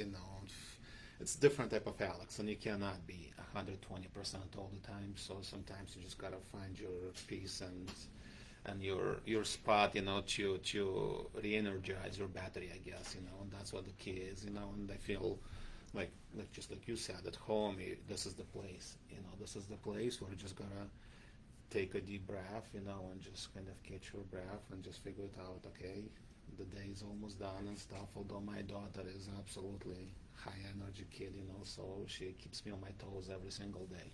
Well, and I don't know, and I wanted to do this, and I don't know if I'm allowed to, because YouTube and Facebook care about things that they really shouldn't care about, to be completely honest. And so if you play anything, they'll flag it because you don't own it, but I like this song way too much to not play it. So you sent me something, which is a Moldova where you're from. You sent me a theme for you to be played in on, and I want to play a few seconds of this. So let me look into the camera. YouTube, Facebook, I do not own this song. Do not flag my video. Do not take my video down. I have no ownership of this music. I'm doing this for a friend. But I really like this.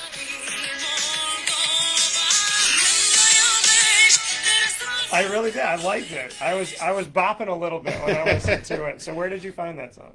It's an older song. You know, in Europe there is a competition called Eurovision. So where all the countries from Europe just kind of compete, and they bring something part of their culture. You know, like this song and this singer. You know, like she's actually pretty famous in Moldova. You know, very. One of the most beautiful voices, you know, like, so she represented our country several years ago, I don't even remember how long, with this song at the Eurovision, you know, and I thought it was a perfect picture, you know, the clip, you know, the song, you know, the beat, you know, perfect description, you know, like, of our people, our culture, and our, what we have to offer, you know, so. Yeah, it was a catchy song. You're the only person that sent me music, too. You're the only one that gave me some production value here. I didn't get music from anybody else. What song would you pick for Nick Dimitrievski if you could pick you know, unfortunately, those kind of songs are, it's hard to find at this point, you know, so, but... what would you say is his musical taste? You know, I wish I would say whatever plays on radio, but I would be very, very wrong about, you know, so... you know, I'm not sure if jazz, it's I'm not sure if it's rap, appropriate to say it, you know. So it's, classic rock, hard rock, maybe he'll grunge play it. music. Maybe he'll play it for us, you know. Like so, yeah. I can't even call years, you know, because it's Is he a low-key boy band it's fan? Older, I mean, yes, it's older music, you know, older music, but still catches your, you know, like your attention every single time, you know. So Bing Crosby singing White Christmas. What's we've had since I played.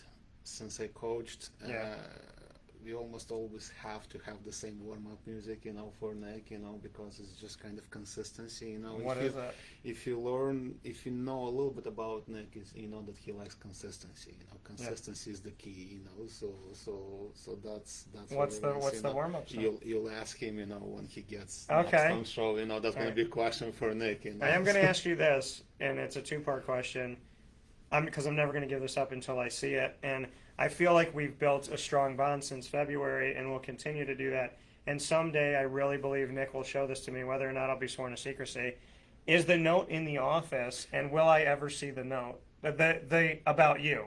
The one that was about your... My dismissal. And your dismissal. Yes, my dismissal. The notes... Do you think it's here? Oh, yeah, I know it's here. You know it's in the I office? know for sure it was here, you know, because... with some occasion, I don't remember, it was some kind of occasion, we were having so much fun, you know, and Nick actually pulled it, you know, and showed it, you know, to us, you know. So it is in the office. Very will you nice. be the first to show it to me, or will he be? Oh, the first? probably Nick. Nick. You know, like not, it's just not enough just to show it. You know, the story's got to come with it. It's in a safe deposit box right now. It's in the safe deposit with like gold bars. The story's gotta come with it, you know, like that day. I remember like was it yesterday, you know. So now I remember I was like so tired after practice, I couldn't breathe, I barely could walk, you know, and then I come to his office, you know, and I don't need you.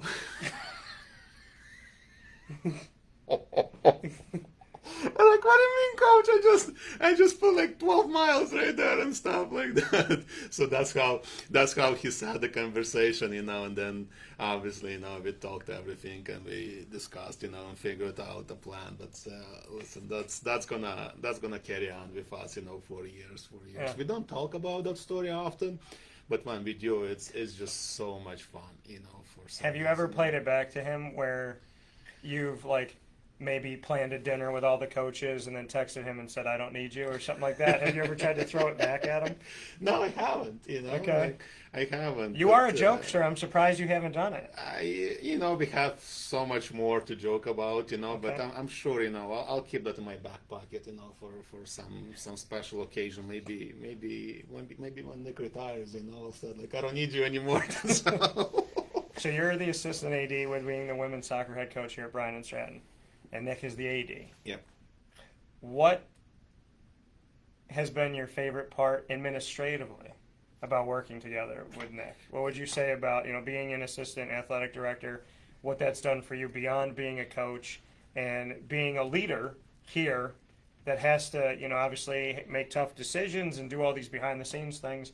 What can you say about working with Nick in that role as assistant AD, and why you think he asked you to be the assistant AD? We're definitely on the same page, like with Nick, as far as, I don't know, 99% of the time we understand exactly, each other from a look, and that comes from that letter, that came, since then, we are on the same page, so what I think I appreciate the most is just giving the opportunity, to lead, to take leadership, to take responsibilities, not be afraid to make a mistake, there is room, and really leading a group of coaches and leading an athletic program, and there is no such a thing. AD, assistant AD, we all together, we're all on the same page, we all.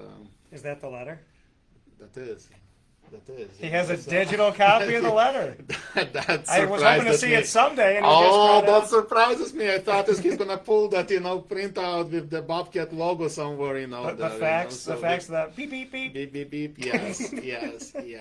So that's the opportunity, like the opportunity to really experience how it is, really being able to voice my opinion, my feedback, and not be afraid that you're taking too much or too little, so we understand boundaries, but we understand at the same time, what's the end result and what's the goal for this athletic department. We know who we are, we know what we have, we know what we don't have, so our goal is just to make it better for the college, for the coaches, and for each other, and I think knowing that and understanding, like Nick's style, at this point you probably could tell what's Nick's style as a leader, as a manager, as a coach, like he's got expectations, but at the same time he gives you the freedom to perform and to build it as big as you want. And this approach kind of goes down the pipe, to other coaches. We're not here to tell them what to do step by step. We're here to guide them, to support them, and to at the same time empower them, to build their own teams and their own programs, and that's why I appreciate the most. That's why when I wake up in the morning, I want to be here. I want to come here, I want to spend time here. I want to do something positive and really something, good for the college, for the programs, and for each coach, so that's a huge advantage being here and working with Nick and under his leadership. That coming from Alex Grigorita here, assistant AD, women's soccer head coach, and national champion. You said you go out and you talk about Bryant Stratton, who you are, and what you have. So how would you describe Bryant Stratton College of Syracuse, and what do you have to sell? As always, I feel like if you wake me up in the morning around 2-3 o'clock, and I'm just going to tell me about Bryant Stratton, and I just like I talk about my country, like same thing over here. It's who we are. It's people that you will see here, people that will care and go above and beyond for individual success. Many for some reason take the being a smaller school as a disadvantage. Well, I think it's a mistake. It's a huge advantage, because since the moment you walk through those doors, you become an individual, you become a professional, you become a student that came here for knowledge, came here for experience, came here for skills.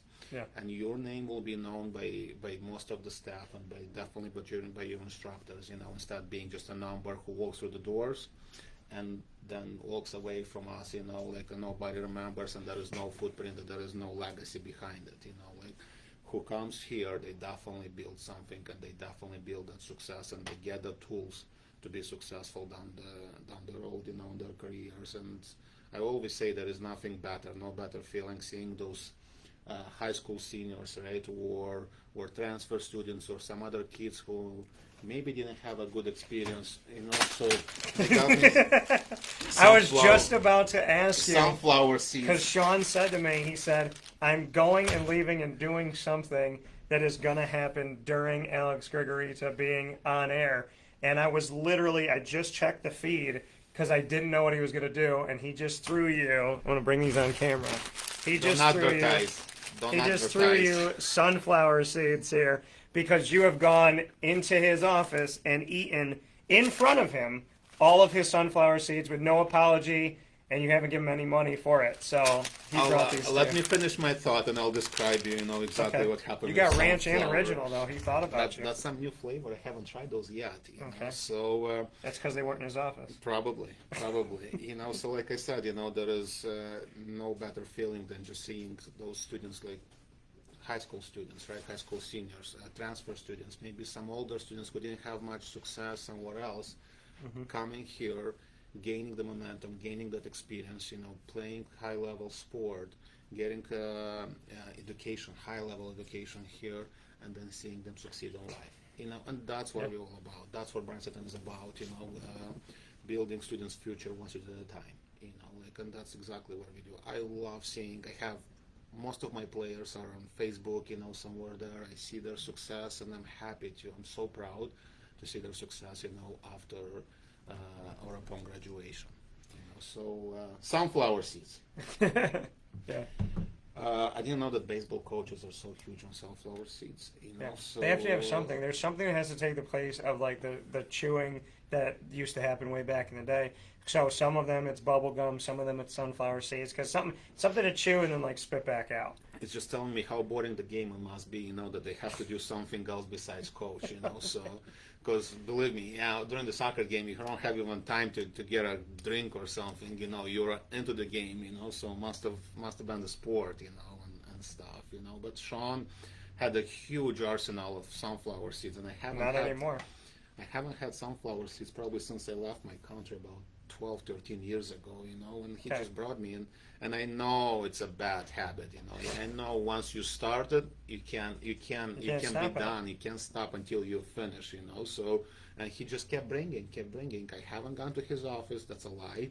And I'm saying it on the record, you know, that's a lie. He brought it voluntarily to us, you know, and just throw it on my desk, you know, and say, here, guys.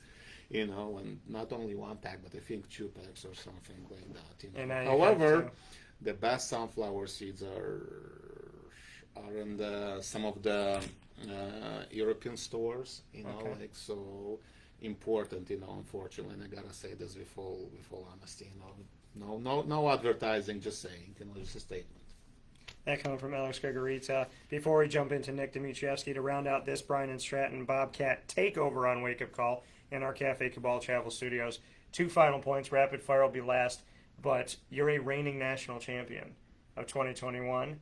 Your first one as a head coach here. It is here in the. I want to see if it's still in the middle. It's there. Is it still the middle one? Let's see. Probably. If I pick it up.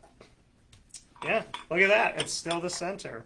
So the women's national championship here with the medal, Division I Soccer 2021. And you told me, and Nick is my witness right now, you said it in this office that if and when he wins another one, I get to choose which one I get to put in my studio. And I'm going to take this one because it's got 21, and that's my 21. favorite You number. remember. So you're a reigning national champion. What are your thoughts on the roster coming into this season? And if you feel that you can go back and get another one so that I could take this one home finally.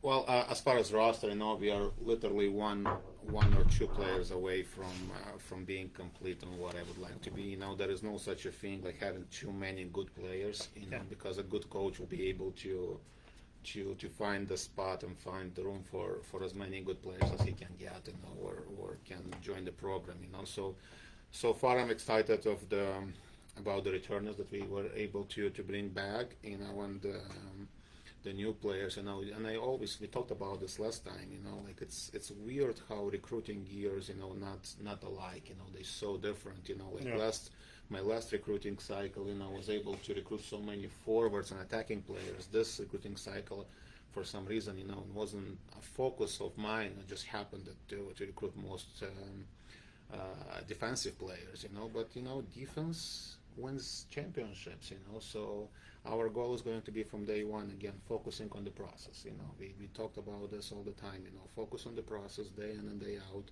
you know, focus what's important, don't think on the bigger picture, you know, like we know the results will come if we just put our minds, you know, in a positive manner, you know, day-to-day work, you know, and stuff like that. So, like I said, 1 or 2 players away, you know, I'm pretty positive. You just got to make sure to make the right decision and the right call as coaching staff, for us to find that last player or last couple players.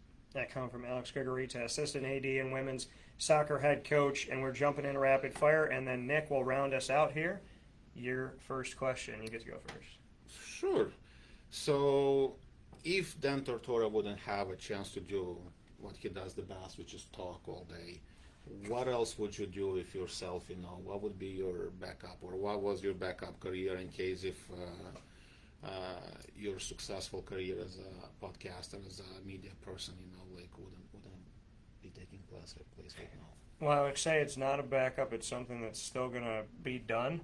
But I've been able to act a little bit, and I've been able to get some screenwriting experience. I would like to screenwrite, direct, and act. I would like to make a movie. I will work in a Spider-Man movie at some point. I was on set and was in The Amazing Spider-Man 2 as an extra. The next time, will be writing or doing something where I get to have a part in that story. Okay. I will do that. And so Sony, now you know.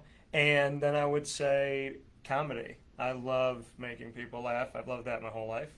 And that's been on the verge, and it always comes through, and it's like mini tester show things, but I've never fully gotten on stage yet, and I'm very excited because I love the challenge of being able to make a room of people laugh, especially total strangers. So that's it. How an old Italian person would say, how about a real job? Tell me about real job. Something that you do with your hands. I'd probably be in like SWAT or special ops, something like that. I think I would want to do something of that respect. Or I'd be a lawyer. My dad's a lawyer. Okay. And I told my dad, he's like, why didn't you? Because there's things that I've done where he's like, you really should have done this. And I say to him, I'll play one on TV someday. But I think probably being a lawyer, I would like the opportunity of being in a room and getting people to believe and trust me. I think would be something I would enjoy.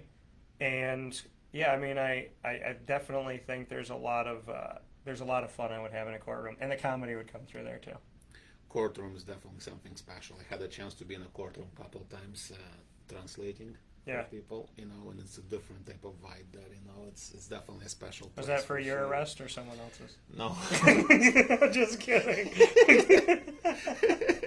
I'm just kidding. I had to throw it. You put it there. Right. So my first question for you, if you weren't a head coach, what would you do right now? I always wanted to learn more and to do something else, and when I took some time off from coaching, I just went and explored different type of fields, careers. I'm always curious about what else is there for Alex besides coaching. Yeah. So now I know for sure if it wouldn't be for coaching, I would probably do something in real estate. Okay. So it's a huge hobby of mine. I absolutely love it. And I love spending time. And it's not just being the guy with the key who unlocks houses, but actually researching more. And trying to tell people as much as possible about the market, the house, and everything else. It's so enjoyable meeting people. I love spending time with people and talking. So no matter what other career would be, this definitely would be something with working with people. I love people. I love spending time. I love talking to people. I love getting to know people, and share my experience with them as well as listening what they have to say. I love that. What's your next question? Last one. My next question, when is the big event, and is the coaching staff from Bryant Stratton College going to be invited? I don't know, and I would be honored if you were all, and I'm not saying this to say this, but It's going to be on record, by the way. It's going to be on. Listen, it's going to be all over media. So. I think that there should be a separate celebration where the coaches take me out. That's what I would like. I would like to experience what life would be like with just the coaches from Bryant and Stratton. Okay. I think that would be fun. We'll assign Nick, to take the lead on this. Yeah, I think that would be fun. So, if you were responsible for my bachelor party, okay. Keep in mind, I've never been drunk. Okay. I don't do drugs. I don't go to strip clubs. Okay. So I try to be a a good contributing member of society. So, if you had to play in my bachelor party, knowing what you know about my personality, what would you do? I would take you to Moldova. I love that Nick was sitting off camera waiting, and he's got his hand on his head like, what is Alex going to say? And then he immediately laughed when you said Moldova. I would take you to Moldova, and everything else, right? What happens in Vegas stays in Vegas. What happens in Moldova stays in Moldova. You know, so luckily it's overseas, you know, far away, you know. So, but you know, it's got to be a night to remember. It's got to be something that you will remember in a positive manner, you know. So not like the famous movies, you know, like and stuff like that, you know. So Hangover 4, Moldova. Moldova. Okay. You know, somewhere in Moldova's, you know, wine basements and stuff like that, or people's basements, you know, where it's easy to go down, you know, it's very challenging to get back up, you know, after you've tasted several glasses of Moldavian wine, you know, homemade wine, you know, that's absolutely the best, you know, so. I just watched Nick this whole time. He probably knew it too, you know. So. I'm sure he did.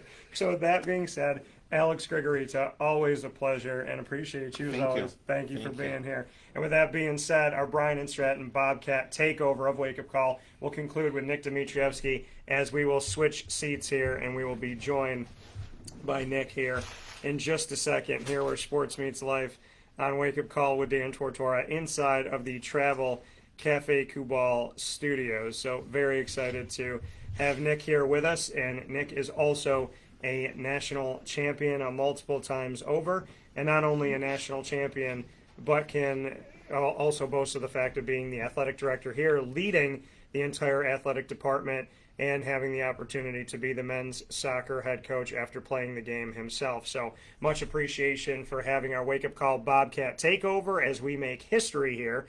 And Nick Dimitrievski is our closer. So Nick, how are you? How you doing? Doing very well. Thanks for having me. Absolutely. And I do have to say that you had the opportunity to watch and listen to everybody else. So how did your staff do? And will there be an emergency meeting after the broadcast? Yeah, we got emergency meeting after. No, they did fantastic. Proud of them. You know, they're all quality guys, and it's a joy to come into work. You know, you never know what you're going to expect, especially from Mr. Grigorita. Yeah, and I got to give you credit here that you played the game, you love the game, you coached the game, and you're wearing what to me is the jersey of the game. You look like you're gonna leave here and go kick it around for a bit. Yeah, no, I love this lime green jerseys that we had. We went to Nike upcoming. I'll bring this you in a little year. bit closer. I want to show everybody this thing here. So a very awesome looking here. And you said you went to Nike? Yeah, we went to Nike this upcoming year, so we're pretty excited about that. But I'm, you know, a couple years ago we were at the national championships in Florida College. Yeah. You know, had these bright yellow green jerseys. Yeah. And we were the favorites, and they just crippled us. You're just looking at the jerseys, and you didn't know what to do, and we were like, So I you want got the those jersey as a jerseys. competitive Yeah, advantage. yeah, And when yeah. the sun hits you, you're going to blind somebody. You're like, whoa. So It's very, and the thing is, the colors with the Bobcat blue and this neon green looking jersey here, you have the opportunity to, I mean, it's very Seattle Seahawk-esque as well. So something new and interesting to have here. I want to know, because I've talked to Shawn Peake about it and Clay, I want to know, and I'm going to go straight to the source or the AD, the top of it. What do I have to do to get a soccer jersey of Bryant Stratton with a 21 on it? oh, we got you. We got you all set. Okay. Got you All set. right. I want to make sure that's taken care of. Alex is laughing here, so Alex, It's obviously, coming off my budget, probably. that's all right. I could have. Up your scholarship budget. So you have now I was hoping that we can build on our friendship, and at some point I would see the letter. I did not expect today that there'd be a digital copy, and that you would from afar show that to me. So we've built a good enough bond here that you trusted me Oh, I today. shut my phone off at the power. I was going to read it. Yeah, no. You know, Alex has matured throughout the years, Okay. but especially when he was my player back a long time ago. Yeah. We had a couple incidents, and Okay. I wrote him up. and he came in my office, and I presented that letter to him, and that put him on the straight and narrow. Okay. And from there, he's just turned out to be a tremendous human being. And we joke about that letter all the time. I'm sure my coaches written me up back in the day, so those are the letters that we always, all of us have someplace stored. Do you attribute his success as a player and a coach from lighting a fire under him with that letter? No. Alex was a good guy. Alex just needed some guidance. Yeah. And How old was he when this letter came out? Oh gosh, early 20s. Okay. A couple years ago. Just a few years ago. No, he's done an amazing job. He listened, and he had the drive, the grit, the motivation already in him. But he listened, and he formalized everything that we put together, and he's done an amazing job. And he's been crowned a national champion as a head coach for the first time ever. You know what it's like to have this as well. So, what is your pride in Alex as a former player that he's gotten to do it? And if we can show here the 2019 national championship, and that's sitting here on the table. And then we also have, I believe this is the 2021 that we can rock here. But you've been many times to the national championship, and we have a couple of these here in the last few seasons. What can you say about what you think it takes to win a national championship that maybe people don't see, and the pride that you have that this is the first time ever you can say that Bryant and Stratton men's and women's soccer are reigning national champions? Some good questions. I think you can't be scared to make a mistake. Yeah. And there's a story that comes to my mind.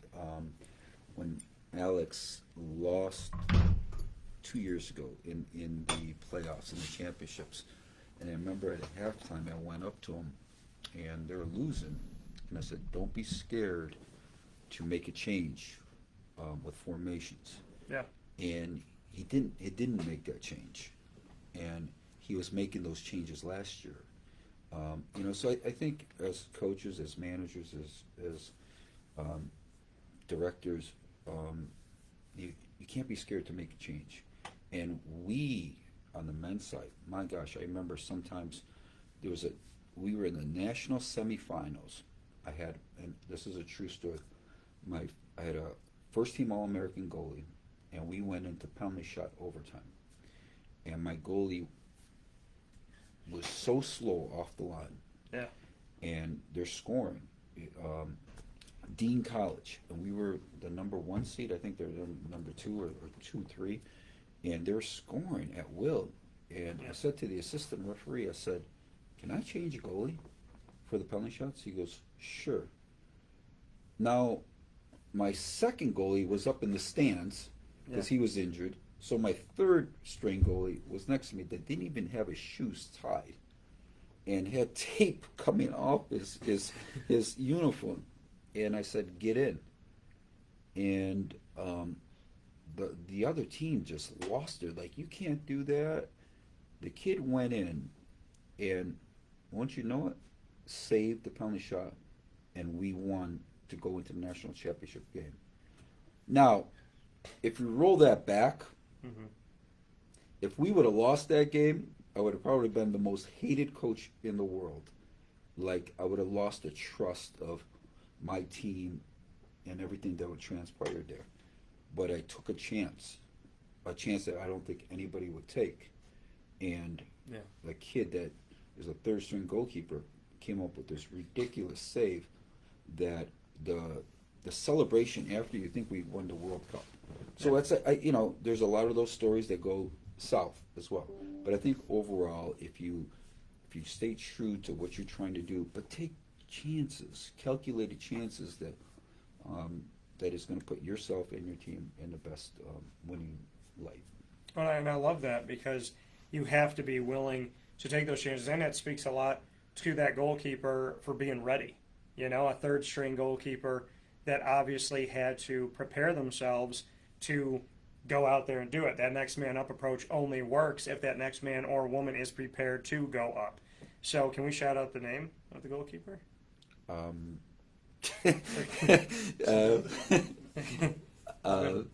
think it's just, as a team we won that. Okay. So So the defense, though, in and of itself in that game, why do you feel like when you go back to that game, you go back to your goalkeeper, you go back to that whole situation, why do you feel like he was ready? Why do you feel like the team was prepared for something like that? Because that, like you said, it can go south really quick in a situation like that. So why was your third string ready, in your opinion? Was there something that you did as a coach? Do you put it more on them? What would you say? I don't know if he was. I don't know the answer that he was ready, Okay. because he obviously wasn't ready. He had tape coming off his socks. He just got out there as goalie, like he was just ready for the competition of a kick. Okay.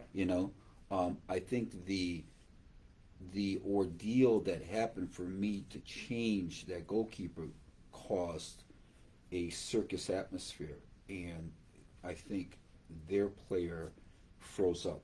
Okay. And our player was ready for the challenge, and both heads met, and we won that. Do you have any stories as a player where something out of the ordinary happened and it was positive? Yeah, I mean, all the time. At the end of the day, you just try to do your best. You try to stick with your guns. My former boss always said to me, "Do good things, and good things will happen." But throughout the years, you'll see. You got to take chances in life, calculated chances, and you'll reap the benefits of that. And if you said it, calculated chances, right? A calculated risk that you have to put yourself out there in order to get anywhere in life of merit. But when you put yourself out there, you still have to calculate. You can't just throw yourself to any risk. You have to do the best research that you can, feel good about what you're doing. But anything good in life comes with going to the cliff. Right. And so for that example, I remember my first team All-American goalkeeper got so upset with me because I pulled him out, and he couldn't understand that he was heavy that day and couldn't move and was nowhere near a shot. So those are the things that that you have to make that rapid decision, but for the good of the team. do you feel that the more years you are as a coach, are you less likely to take the calculated risk, or do you feel more comfortable trusting in yourself in those moments to take them now than you did 5 years ago? I think more trusting to take the risk now. Okay. Yeah. Last couple of years, I've taken some major risks. When we won the championship in 2019, we've had several red cards throughout the season, and one time I went with the traditional 4-4-1. And I remember one game we got a red card, and we went 3-3. We had 2 red cards, I think, or one or two, but we went like a 3-3-3 system, which is unheard of, and we tied the game in regular time. So and we couldn't do no wrong that year. So it's those chances that you take. To somebody here with Nick Dimitrievski, as we are in our Bryant Stratton Bobcat takeover of Wake Up Call, making history today for the first time ever. The Bobcats have the entire show from 9 to 11 with some bonus time here. I think it's fitting that we have a soccer coach as we've gone past 11, so we're in an extra time of Wake Up Call with Dan Tortora here on campus at Bryant Stratton College of Syracuse, a proud exclusive multimedia marketing partner here with us. So to someone who's never watched soccer before, who doesn't know much about the game, what would you tell them as to why you believe they should give it a shot, give it a chance? Because people, and we're heading into World Cup time, and usually you'll see somebody give the World Cup a little bit of a chance. Like, okay, if I'm going to watch, I'll watch then. Why should somebody who's never been around soccer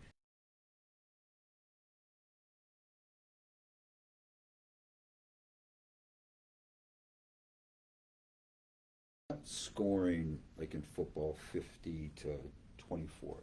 The games are 2-3 to 0, 2-3 to 1, whatever. It's low scoring game, but what it takes to go to beat your opponent, to create some passes, it's poetry in motion. It is stop and go. You're running for 90 minutes.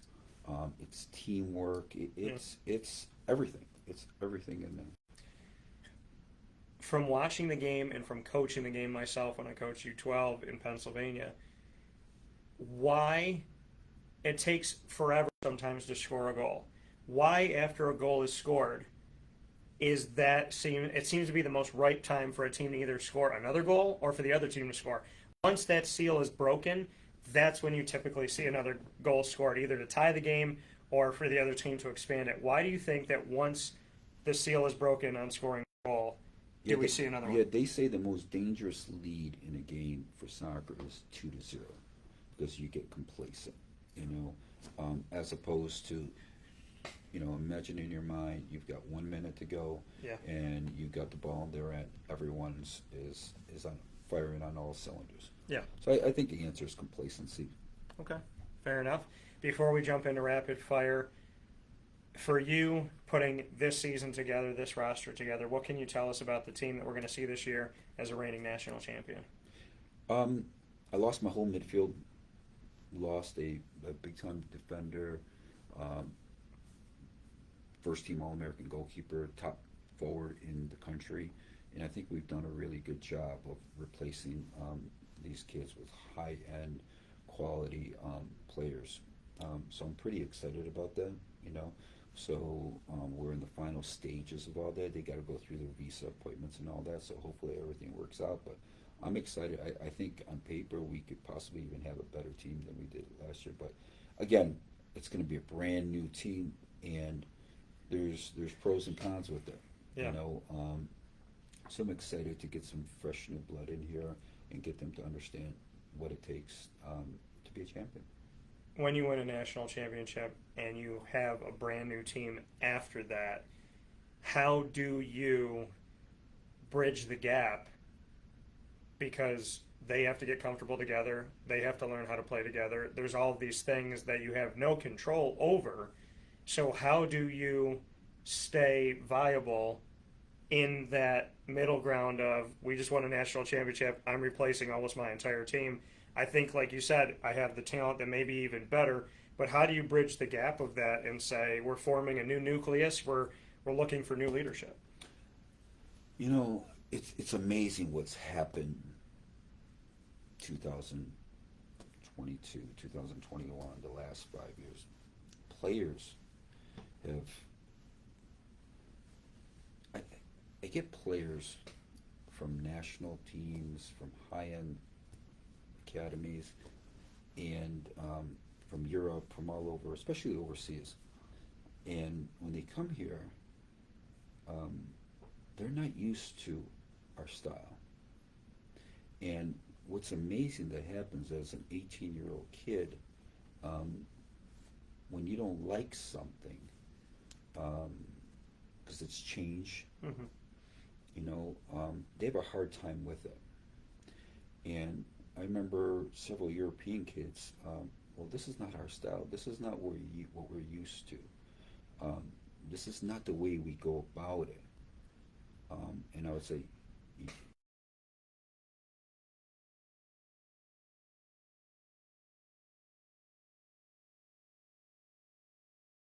not used to the choreography of it. So I just decided to go to quiet practices, and so they can't talk.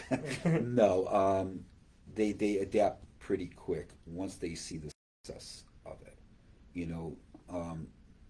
Soccer's a funny game. You can literally not practice and put the ball out there and it looks organized, or you can really organize and it looks organized. And so we take 24 players from all different nationalities, and we try to teach them the Bryant Stratton way, where everything is choreographed. You have trick plays, you have UNLV, back in the day type style of soccer, and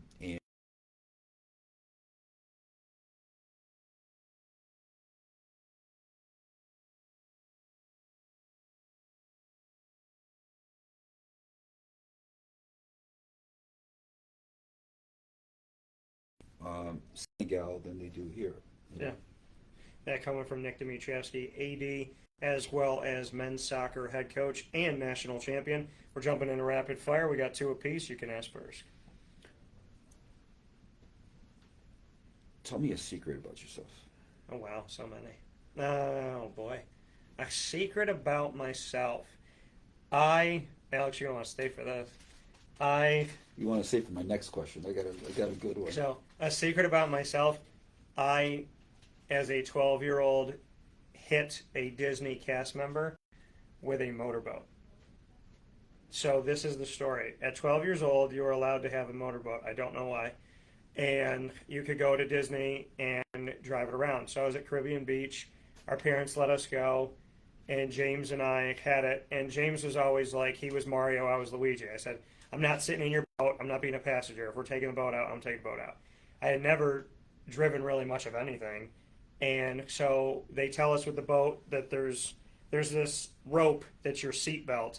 So you got to pull the rope, then you got to pull this cord once, and then this is drive, this is neutral, this is reverse. So I finally get it. I go out, and this showed you how it was going to go for me.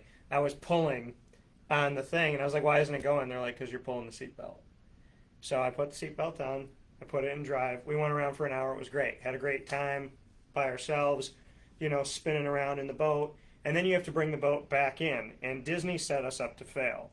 Because when the boat comes back in, you have what looks like this. So you're out here, and this is the dock, and then there's a wood piece here. So you have to bring your boat in perfectly, and it's about 3 inches bigger than your boat, and you have to bring it in and turn it. So, of course, James brings it in and does it no problem. Now you're in the water. You're not on a road, so you're moving at all times. He brings it in perfectly. Of course he did. And so I try to bring mine in, and I hit the dock. And then I back up, and I get it stuck, and I get it stuck, and I got frustrated, so I hit it in reverse, and I flew backwards. Well, as I'm flying backwards, there's people taking off. I didn't hit anybody, thank God, but I saw the instructor go. And so she's telling me, come back in.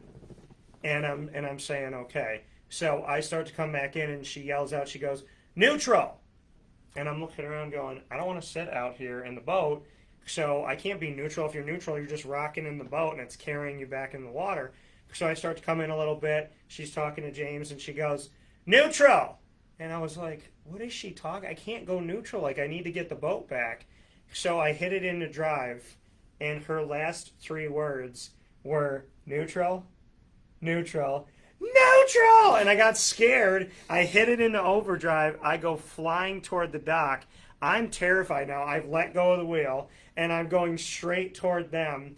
I hit the dock, go up into the air in the boat, kid you not, hit the dock. She jumps underneath the boat to try and stop it, and I'm in the water like this, bobbing in the water with the butt of the boat in the water and the top of the boat on the dock. Oh my God. She pushes the boat, it falls into the water, and it's still not where it's supposed to be. It's turned like this, and I still wasn't where I was supposed to be. She pulled me out one-armed from the boat, and I can say that I hit a Disney worker with a motorboat. Wow. So that's a secret about it. This is when it helps having a father attorney.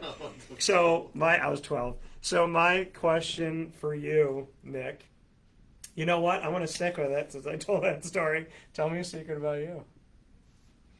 Oh gosh, secret. I like to play jokes. Especially to new employees. Okay. I remember one, in fact, it was his birthday, and he just started working here. Okay. And I said to him, I go, I got a call from the USCA. Did you do something? And I go, why don't you come speak with me with my boss? And he came in there, and there was a room full of people celebrating his birthday. So he got so scared that he did an eligibility. It was funny. Awesome. I like that. It's a very scary joke. I like it. I want to let you know that Pat Murphy just called me, too. I know you know Pat. Oh, absolutely. The executive director of athletics over at Marywood, so he must know that we're on the air together. What's your second one for me? So you mentioned that if you had a different profession, you'd like to be an actor. Mm-hmm. Why don't you pretend right now and do a romantic scene with somebody, say the trophy. Give me your best acting, like something for your fans right now. This would be great. All right. All right, I'll do it. This will be fun.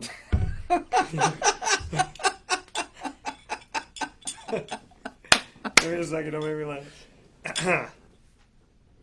Take my hat off because we're at dinner.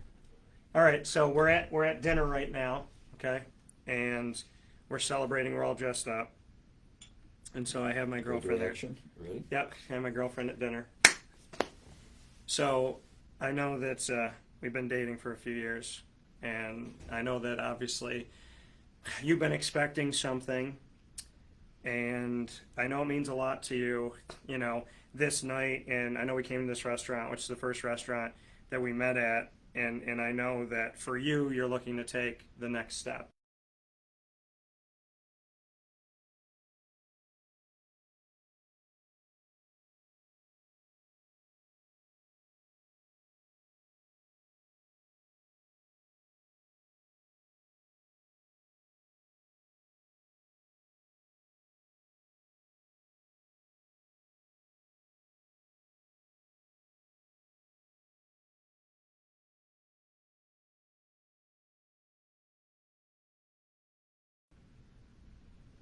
Okay, I'm gonna maybe put myself still on the hot seat for this one. We've known each other for a few months. Describe me in 3 words. Oh my God. Better than Alex. Honest, Okay. direct, trustworthy. A couple more words. Trustworthy, excited, contagious, someone you want to be around, sees big picture, and that's why we outsource with you, you know. So, you know, from the little that I've known you, you know, you're a good guy, and we're excited to form this partnership with you. Well, those were very amazing words, and coming off of me fake breaking up with a trophy. So, thank you. That means a lot. Thank you. I really do appreciate that, and I feel very good about this family and what we're going to do. Way down the line, because like you said, big picture. So, Nick Dimitrievski here with us, national champion, athletic director here at Bryant Stratton College of Syracuse, and your men's soccer head coach. Nick, thank you so much. Thank you. For everything. I appreciate it so much. I look forward to my neon jersey. Thank you. So with that being said, here on Wake Up Call with Dan Tortora, where sports meets life, I want to thank you for being here with us today, as we have had the opportunity to make history in our takeover opportunity with Bryant Stratton. This has been a Bryant Stratton Bobcat takeover of Wake Up Call with Dan Tortora. We implore you to be with us every Monday through Friday from 9 a.m. to 11 a.m. Eastern Time, watching on youtube.com and facebook.com/wakeupcalldt for both, listening worldwide on mixlr.com/wakeupcalldt, and of course joining us on wakeupcalldt.com and our second place on facebook.com/live-now-dt. Once the shows go live, you can find them in our archive on Stitcher, Spotify, TuneIn, MixLR, YouTube, iTunes, and Apple Podcasts, iHeartRadio, Podbean, and we've now been added to Amazon Music and Audible. You can also ask Alexa or Google to play the latest episode of Wake Up Call with Dan Tortora, and they will do that for you as well, simply by searching Wake Up Call with Dan Tortora, or one word, Wake Up Call DT. Proud thanks to our Central and Upstate New York partners and beyond: Cafe Kubal, Carvel DeWitt, the Wildcat Sports Pub, Canine Camp Dog Daycare, PB&J's Lunchbox, Avicoli's Canine Campground Dog Boarding, MON-FRI's Kettle Corn and Popcorn Factory, Honda City of Liverpool, Pizza Man, Chick-fil-A Cicero, and Chick-fil-A Clay, and Mother's Cupboard. We are the proud exclusive multimedia marketing partner of your Lemoyne College Dolphins, Marywood University Pacers, and of course your Bryant Stratton Bobcats here of Syracuse. So with that being said, we will bid you adieu from Bryant Stratton College here on James Street in Central New York with the music that I love that we picked for the Bobcat Buzz.